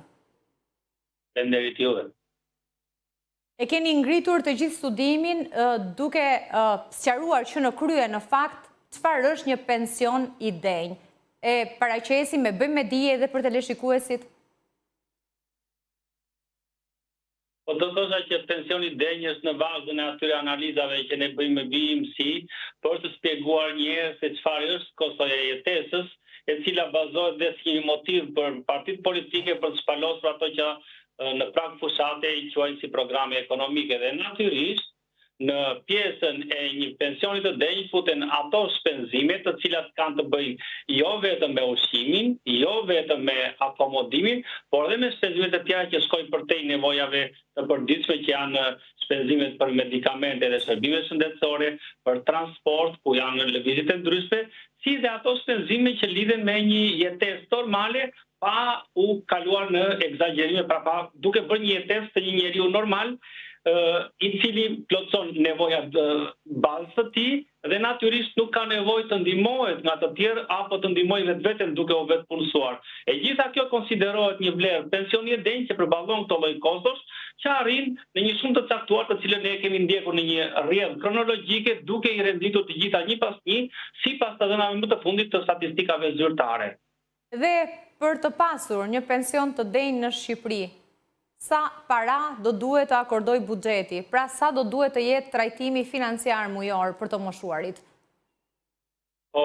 Nisur nga ato çfarë janë në llogaritje të këtij viti që ne kemi hyrë duke parashikuar edhe nivelet e shtuara të atyre që quhen subvencione apo bonuse, si dhe ato masa kompensuese si masat për uljen me 1 lek për familjet ku përfshihen dhe pensionistët, edhe ato çfarë ata gëzojnë në BMC prej vitesh, natyrisht që suma normale e një pensioni do të variojë midis 45-50.000 lekë në muaj të reja, të cilat janë të tilla që përballojnë ato kosto që janë për një individ. Natyrisht një çift pensionistësh me këtë lloj sume të shumëzuar për 2 arrin të ketë një jetesë të tillë që nuk ka nevojë të shtrijë dorën apo të dalë për te llogarive të familjes së tyre. Dhe e gjitha kjo justifikohet me pjesën që shpenzimet ushqimore nuk janë shpenzime njësoj të mëdha si në familjet që kanë konsum tjetër, pasi dihet që konsumi i ushqimor më shumë synon drejt konsumit cilësor se sa konsumit të atyre produkteve bazë. Nga ana tjetër, edhe pjesës së medikamenteve dhe cilës i kushtohet një vëmendje saktuar, pjesës së lëvizjes e cila është e nevojshme dhe domosdoshme për të jetuar dhe natyrisht edhe shpenzimet të tjera që lidhen me një jetesë për të ndjerë qytetarë normal të vendit njësoj sikur të ishin në një kusht jetese të tillë që të Ndërkohë, tha duhen 45 deri në 50.000 lekë për të cilësuar një pension i denjë, për mënyrën se si duhet të trajtohen të moshuarit në Shqipëri që kanë përfituar dhe kanë arritur moshën e daljes në pension. Sa përqind atyre që marrin sot pension e arrin këtë nivel, këtë trajtim financiar? Të parja arrin ata që kanë dalë pasi u miratua reforma e skemës së pensioneve në prej vitit 2015 dhe një kategori e caktuar që kanë pasur pensione, kanë paguar pra shtes pensione suplementare të cilët të kompletojnë atë masë të pensione. Dhe natyrisht këtu nuk kalojnë më shumë se 30 deri në 40% në rastin kur fusin dhe ata që do të hyjnë në rishtazi. Por ajo çfarë ndodh me pensionet nuk është se kjo pritet të rritet me kalimin e viteve në vijim, pasi pensionistët e rinj që dalin janë pensionistët e informalitetit dhe janë pensionistët të cilët kanë shkëputur marrëdhëniet e punës për arsye emigracioni, pra nuk i kanë plotësuar ato vite që janë të paktën edhe minimale, dhe natyrisht edhe ata që kanë marrë paga të ulta. Pra, thënë ndryshe, do të shtohet pjesa e pensioneve të paplota apo pensionet e vogla, të cilët do të rrisin presionin detyrimisht mbi buxhetin dhe pikërisht këtu fillon nga njëra anë çfarë quajmë pension të denj, i cili në një farë mënyrë është ende një pension dëshiras, pra është një pension ëndër, nuk është se mundet në një parti ta realizojë edhe me dëshire më të madhe buxhetore apo edhe me skema të ndryshme dhe ne kemi përmendur aty dy skenarë. Ndalemi edhe tek skenarët, mundësitë se si mund të arrihet për shkak se skema aktualisht është e pamjaftueshme për të mbyllur këto shpenzime, mbulohet nga buxheti në një pjesë të konsiderueshme. Po pa dyshim që mbulohet nga buxheti dhe ashtu siç vazhdon të mendohet skema edhe për të ardhmen, do të mbulohet nga buxheti dhe kur themi nga buxheti do të marrin pikërisht nga ato që nuk paguhen dot nga brezi që është në marrëdhënie pune, por paguhen nga taksat e gjithë atyre që janë biznese dhe gjithë individëve të ndryshëm. Pra, të ndryshe, tashmë ka ardhur momenti imediat për të menduar se si do të jetë për një periudhë 5 deri në 10 vite në të ardhmen, pikërisht plotësimi i kësaj sume e cila nuk është më thjesht një kërkesë apo një dëshirë, por është një nevojë pasi shumica e pensionistëve, siç përmendëm pak më herët, tentojnë të jenë jo në krahun e atyre do të përfitojnë më shumë, por në krahun e atyre do të nënshtrohen në nivelit të një varfërie, pasi e dim që dhe varfëria nga ana tjetër ka një ndikim të madh te pensionistët, pasi tenton që të ngelet në nivelin e atyre konsumit bazik. Dhe natyrisht që e gjitha kjo duhet menduar se si të dilet dhe ne i kemi bërë prezantimet përkatëse, duke thënë që nga njëra anë për pjesën afat shkurtër duhet të synohet marrje masave jo vetëm e informalitetit, por edhe disa skema lehtësuese subvencionuese qysh tani, në momentin që të ndërthuret pjesa e pensionit ulta me progresivitet, të cilin qeveria në fakt e ka përqafuar dhe duket se do ta përfshijë në skemën që po prezanton, por nga ana tjetër edhe për të bërë një qasje afatgjatë në mënyrën që si të alternohen, të futen skemat e fondeve të pensioneve në mënyrë të tillë që duke u garantuar për pastërtinë e tyre fiskale dhe financiare, të krijojnë besueshmëri dhe të jenë skema funksionale të cilat duhet të bëjnë dhe dallimin në raport me çfarë ka ndodhur deri tani në tregun e pensioneve. Në fakt, me afrimin e zgjedhjeve sigurisht shtohen edhe premtimet e partive politike, asaj që është në pushtet, por edhe asaj që synon të vijë së bashku me aleatët e saj pas zgjedhjeve të 11 majit. Si keni parë ju deklaratat e zotit Berisha në lidhje me kartën e konsumatorit, me pensionet, pra me disa aspekte që lidhen me të ardhurat, por edhe suportin, mbështetjen që mund vijë përmes skemave të ndryshme të buxhetit? Realisht ato nuk prezantojnë programe të plota apo të qarta, thjesht janë ide të hedhura ose mendime të cilat duhet të ishin në formën e programit, na tregonin mënyrën si janë llogaritur, si do të jetë efekti në buxhet, pra jo të çekulibrohet buxheti për hatër të një premtimi dhe natyrisht duhet të alternohen të gjitha premtimet bashkë për të bërë një faturë buxhetore. Ne kemi bërë një analizë të tillë dhe natyrisht që këto të gjitha së bashku nuk arrin do të realizohen në një periudhë afat shkurtër siç është 100 ditore për disa nga ato që konsiderohen si më të mëdha dhe natyrisht dhe një periudhë afat mesme janë të vështira pasi buxheti ndjek një ritëm të caktuar dhe nuk mund të prodhojë dot vlera të tilla që parafrohen me premtimet. Nismat janë shumë të mirëpritura në aspektin populist, por në aspektin realist, faturat e tyre duhet të jetë të tillë që të jetë bindëse. Në mënyrën se si është prezantuar deri tani, ai është më shumë një projekt dëshirash, sesa një plan veprimi i qartë që të bindi shqiptarët dhe votuesit që kjo do realizohet se do të merret këto masa dhe do të arrijë këto qëllime. natyrisht që edhe partia që është në pushtet, Partia Socialiste, bën ato çfarë mund të konsiderohen premtimet të saj, pavarësisht se ajo është në vazhdën e atyre çfarë ka premtuar në periudhën 2021 për deri në 2025 dhe nuk ja ka arritur, edhe pse thuhet që bonuset që postohen tashmë që kanë qëllime elektorale, kjo nuk është diçka që nuk kuptohet. I kanë një peshë të konsiderueshme pensionistët, edhe sa i përket numrit totalit të votuesve, janë rreth 780.000 pensionistë në Shqipëri. Dakor, por ndërsa Partia Demokratike apo gjithë partitë e vogla të gjitha, se duhet t'i përfshijmë të gjithë në këtë lloj diskutimi, mos ta bëjmë duopol diskutimin, natyrisht që ka të drejtën e saj të premtojë, ndërkohë qeveria duhet të japë llogari për ato çfarë ka realizuar deri më sot, në mënyrë që të kërkojë vazhdimsinë, pasi premtimet vërtet mund të jenë arritur në aspektin sasior, duke thënë që do t'japim bonusin, do ta bëjmë permanent. Dhe kjo është arritur në aspektin sasior. Në aspektin vleror, natyrisht që pensionet në këto nivele janë të tilla pasi duhet ishin marrë, këto që po quhen tashmë masa apo reforma, të paktën 5 deri 6 vite përpara që të prodhonin efekte graduale, të tilla që edhe buxheti t'ia ulnin presionin, por nga ana tjetër pensionistët të japin frymarrje dhe të gjitha së bashku përfshi informalitetin, përfshi elementet që përmenda të subvencioneve apo elemente ndryshëm të nxitjeve financiare për pensionistët, do të jepin një situatë shumë pozitive dhe do të kishte një përgjegjësi tjetër dhe një debat tjetër ekonomik dhe politik për sa i përket jo vetëm pensionistëve, por gjithë stresave në nevojë, pasi në fakt është personalizuar vetëm për pensionistët, por janë një kategori e madhe dhe të stresave që presin nga buxheti sociale. Ndërkohë, zoti Gjokutaj, reforma e fundit e pensioneve u miratuar në 2014, hyri në fuqi në fillim të 2015-s, nuk u parashikua siç duhet, apo pati problematika gjatë zbatimit të saj, sepse efektet sigurisht janë ende larg nga çfarë synonte.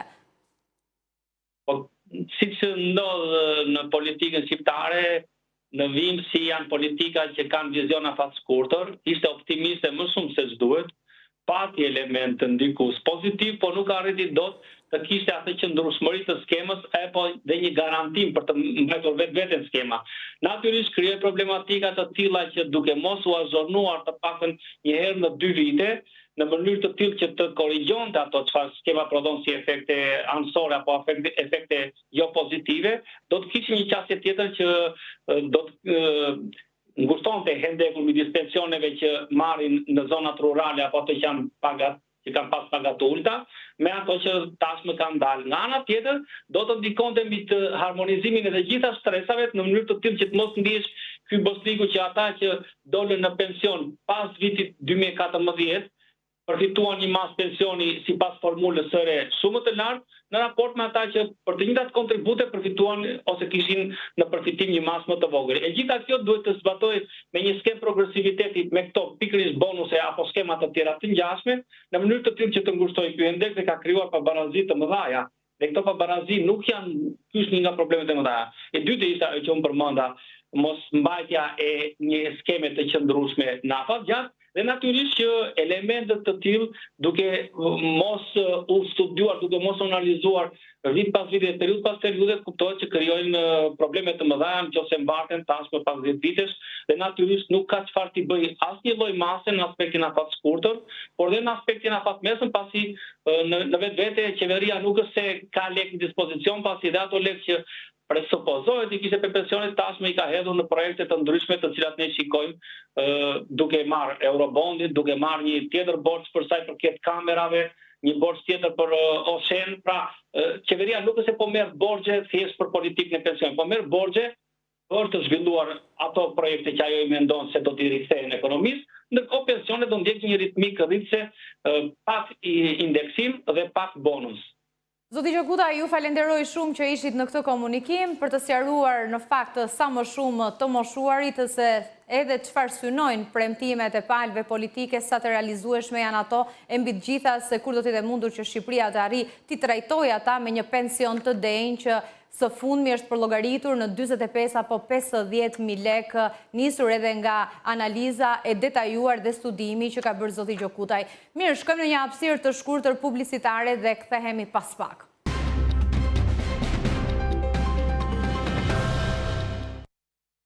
Jemi në një transmetim të drejt për drejt të breaking. Në këto minuta të fundit do të përcjellim zhvillimet që lidhen me Big Brother VIP 4, shtëpinë më të famshme të shqiptarëve e pa diskutim që vijon të thyej rekord audience. Me mua është në studio sipër Marsja, ish banore Olta Sheta. Olta, shumë kënaqësi, mirë se erdhe. Mirë se të gjeta. Dua ta nis me një reagim të gjatë të minutave apo orëve të fundit nga ana e Eglit, ish banores që la para pak kohësh në shtëpinë. Do të përcjell në fakt vetëm një pjesë të shkurtër. Do ta nisë duke u thënë se ndihemi të trishtuar dhe ngarkuar emocionalisht, por nuk ndodhem në asnjë spital psikiatrik apo asgjë ngjashme me këtë të fundit. Kam shumë njerëz pranë vetes që po investojnë me gjithçka kanë, që unë të rimbledh forcat për ta dashur veten shumë. Fatkeqësia e narrativës historisë time, thot ndër të tjera, mediatikisht mendoj se ishte fakti që nuk ju dha zë të paktën mjaftueshëm pamjeve ku dhe mua më citoi sinqerisht fjalia, qasje romantike dhe konfirmime se një ndjenjë ka lindur, se ka një vlerësim, tërheqje dhe pëlqim, se shon një perspektiv tek ajo e gruas në të ardhmen, se s'mund të ndodhë do të larg meje siç tha edhe të tjera, siç vetëm një partner ose dikush në këtë tentativ mund të drejtohet. Ka një reagim shumë më të gjatë, por për efekt kohe unë nuk do ta përcjell të gjithin, përzjodha këto dy paragraf. Tani, më bëhet qefi që Egli është mirë dhe nuk do donim askush nga ne, sido që tjetra ajo ka qenë një ish banore, lojtare, çdo loje që ka zgjedhur që të luaj, rëndësi ka që është mirë nga shëndeti dhe nuk është në një spital. Tani kjo pjesa që nuk ju dha rëndësi, ku ju dha rëndësi, ne kemi thënë pothuajse të gjithë që Egli ka qenë e dashuruar me Gjestin, përveç se lojës ka qenë dhe shumë e dashuruar. E kemi thënë dhe e kemi rithënë gjitha të herë. Nuk është se i është mohuar, mendoj unë ky fakt i dashurisë që ka pasur Egli ndaj Gjestit. Por e rëndësishme është që shëndeti është mirë dhe për këtë na bëhet qefi. Ndërkohë, dalja e Eglit, të qëndrojmë tek Gjesti, si e ka ndikuar këtë të fundit, performancën e tij në shtëpi?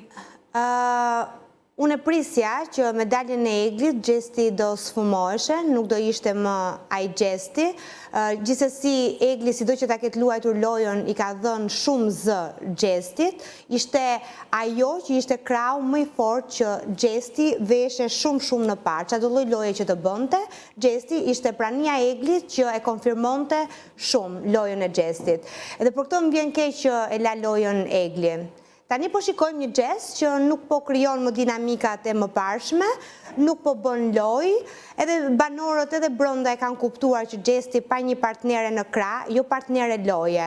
Gjesti e do partneren dhe partnere loje dhe partneren ndjenjash, i do të miksuar, se vetëm partnere loje nuk ecën dot, sepse po ta shikojmë, analizojmë hyrjen e Gjestit, në fillim ishte Gerta që e mbështeti, e pa që ta kishte partnere loje, nuk ishte aq e lehtë për ta pasur Gertën, sepse Gerta është një lojtarë që luan vetëm me lojë. Me Rozanën nuk pati shumë afrimitet në fillim, tani po e ka partnere loje, po prap nuk e gjen veten, sepse Gjesti do dhe partnere ndjenjash, i do të dyja. E kishte Xhenetën në të dyja?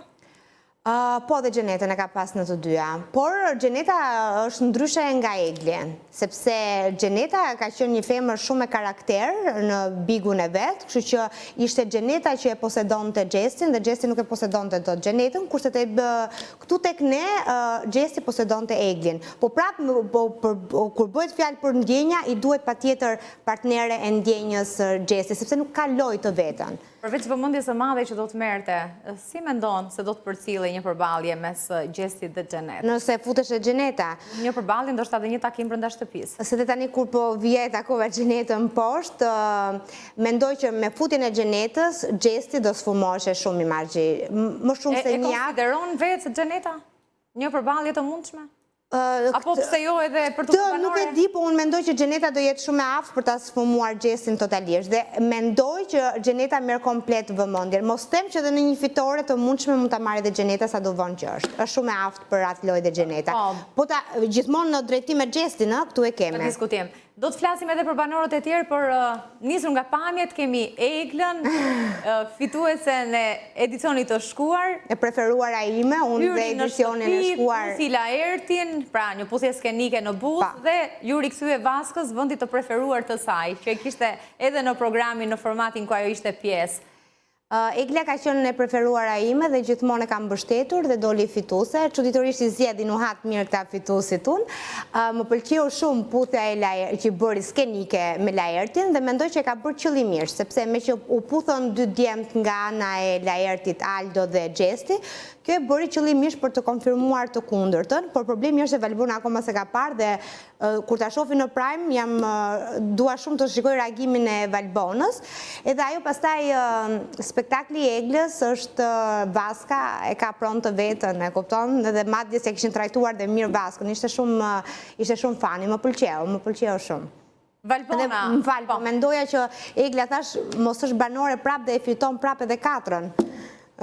Do doja shumë. E ka potencialin. E ka potencialin. Nuk mund të sfumohet fare asnjëherë figura e Eglës.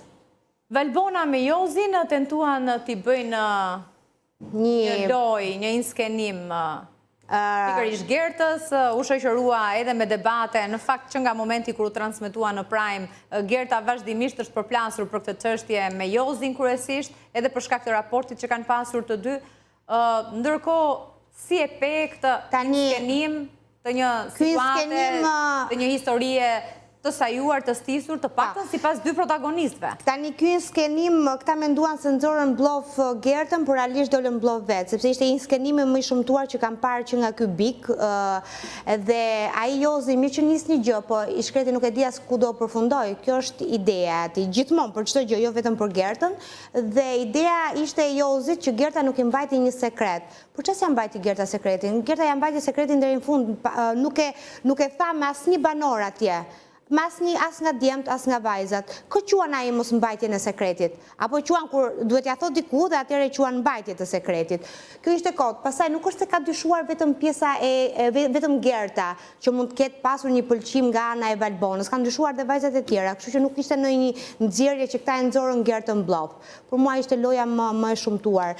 Jozi nuk ka ditë ndonjëherë me bolora që të mësoj tani nga fundi i bigut. Kështu që miri thot arbri, jo shina, ne ka i gjetur mirë. Valbona dhe Laerti një lojtar shumë pranë njëri tjetrit gjatë ditëve të fundit.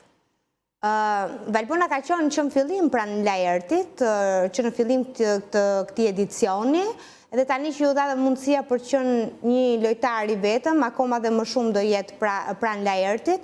Tani po na mungon ajo puthja, mi që po nuk ndihet mirë Valbona që po puth meshkujt, po tani të shohim edhe që ka puthur Eglën, të shohim si do reagoj, a do ja japi puthjen Laertit, sepse dhe në Prime Laerti tha ok, tentoj që ta puthë, por Valbona nuk deshte. Kështu që nuk e di çka kërkon më shumë, se Laerti e di që e pëlqen. Valbona po e di veten e vet që e pëlqen Laertin, tani ku çalon problemi që nuk e çon deri në fund, ta finalizoj paktën këtë lidhje. Sheh një lidhje, një marrëdhënie ndjenja reale mes tyre? Nga ana e Valbonës e shikoj që është në ndjenjë reale, po nuk e di për çfarë stepet Valbona. Antere, unë mendoj që Valbona stepet që nuk mund të shikoj një siguri nga ana e Laertit ka shi Valbonës. Vetëm kjo do jetë stepja, sepse tani ata janë deklaruar pothuajse. Edhe Laerti e di që Valbona e pëlqen, edhe ky i ka thënë që okej të pëlqej. Nuk e di çfarë i mban. Ose është edhe tjetra që Valbona do ta shtyjë më gjatë deri në fund, mendon, me këtë idenë e triqe mos e kput. Jemi dhe si jemi. Një tjetër çift të duket se është në horizont brenda shtëpisë. Aldo dhe Rizarta, apo jo? Okej, i shoh si të afër me njëri tjetrin, po nuk e di saj, po të shikosh shkojnë të dy realisht, se i kam parë një natë që ishin porinë të përqafuar, më pëlqejnë si çift. Pse jo? Pse mos ndodhi? Paktën të kenë sa më shumë dashuri dhe sa më pak shere, se jemi mbushur me këto shere që vetëm u lërasin. Atëherë, më vjen një njoftim i fundit, sigurisht nuk e kemi të konfirmuar, që sot në orën 20 do t'hy në shtëpi Xheneta, nuk dihet sa do të rri. Pra në bisedën më herët. Në bisedën më herët nuk e konfirmoj? Jo, nuk e konfirmoj se isha shpejt, domethënë duke bërë nënzitim për grimin, po. Edhe thjesht i thash Xhenetës që futu bëj njerë lëmsh, si që ke bërë atje, bëj dhe njerë bujën këtu. Ndoshta ka qenë dhe kjo, vetëm më buzqesh, i tha, thua tha që të futem? I thash futu, pse jo?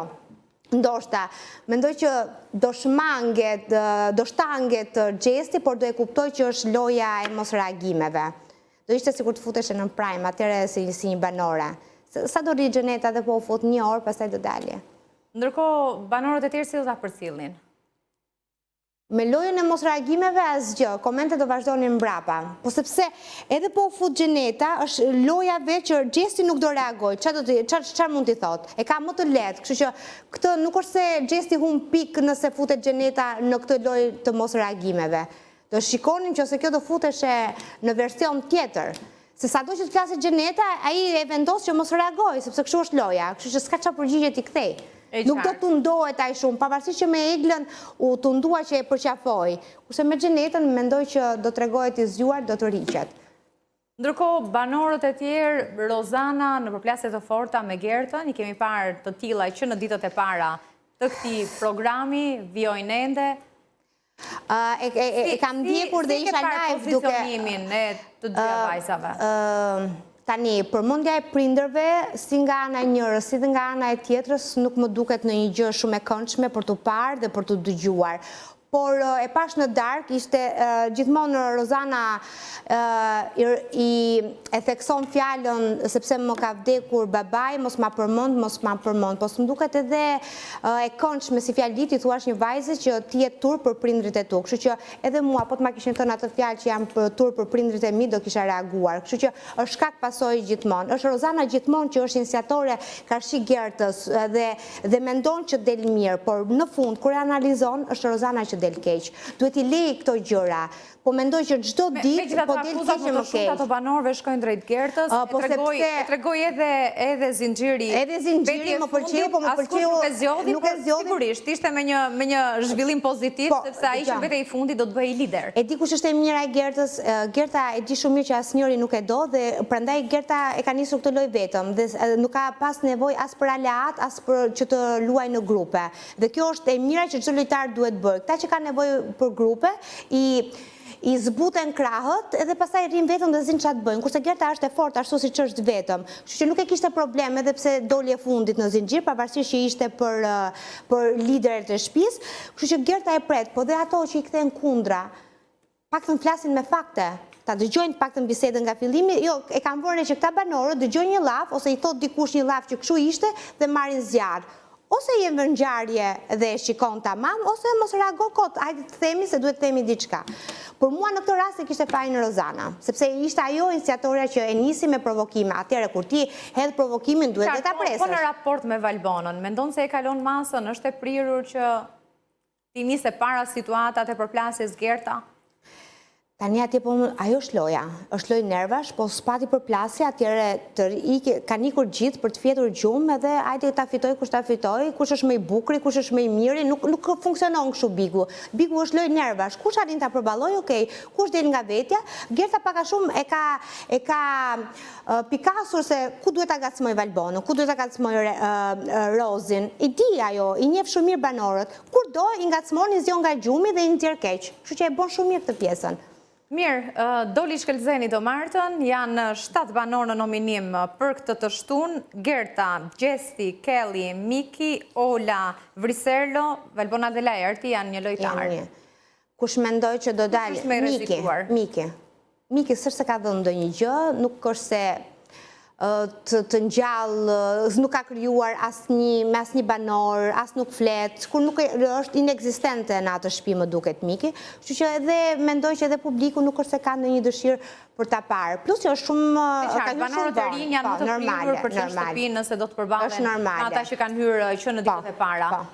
Duke u referuar edhe pamjeve që kemi në këto momente, sigurisht është Valbona dhe Laerti, por unë dua të pyes për Olën. Lojën e saj me Jozin, tani doli blof edhe... Sa do të shkoj deri ku, dje në fakt u dha kënga që Jozi ja kishte dedikuar Loredanës, Shendever kjo e fundit, apo mëndsh? Ato do thoja, tani besoj që Ola si ka ngelur gjë tjetër veç se të riqet, e dëgjoj dhe këngën, sepse ajo s'ishte dhënë, edhe fjalime që kishte mbajtur Jozi gjatë kur kishte dalur jashtë shtëpisë, në për intervistat, për një nas të dytë, të vërtet, po, i dëgjuan gjitha. Mendoj që tani Ola duhet të riqet, nuk ka qa bën më. Edhe mendoj që kjo Ola historinë me Jozin e nisi për shkak të nominimit. Nuk besoj në ndjenjën që Ola mund të ketë për Jozin fare. Olta, të falenderoj që ishe me mua. Faleminderit edhe ti. Mirë, ne kemi mbritur në fund të emisionit për ditën e sotme. Ishim me një transmetim nga ora 17 për collëm zhvillimet kryesore të ditës nga politika, çfarë diskutohet në lidhje me listat e kandidatëve për deputet të forcave kryesore politike, por edhe atyre të tjerave, koalicioneve të reja, por edhe partive të reja që janë rishtas për herë të parë në këtë proces zgjedhjesh të përgjithshme, sigurisht zhvillime që lidhen me SPAK e gjykatën e posaçme, por edhe më gjëra të çka ka ndodhur gjatë ditës së sotme në Kosovë, ardhjen e ish-presidentit të Thaçi për një takim me Taatin për shkak të problemeve shëndetësore të këtij të fundit, pas disa refuzimeve, më në fund të gjykata speciale e Hagës vendosi që t'i jap një leje për të vizituar për të parë Taatin nga afër. E së fundi përcollëm zhvillimet që lidhen me Big Brother VIP 4, siç tashmë e kemi kthyer në një traditë të përmbylljes së programit ditor me atë çka ndodh brenda shtëpisë më të famshme të shqiptarëve.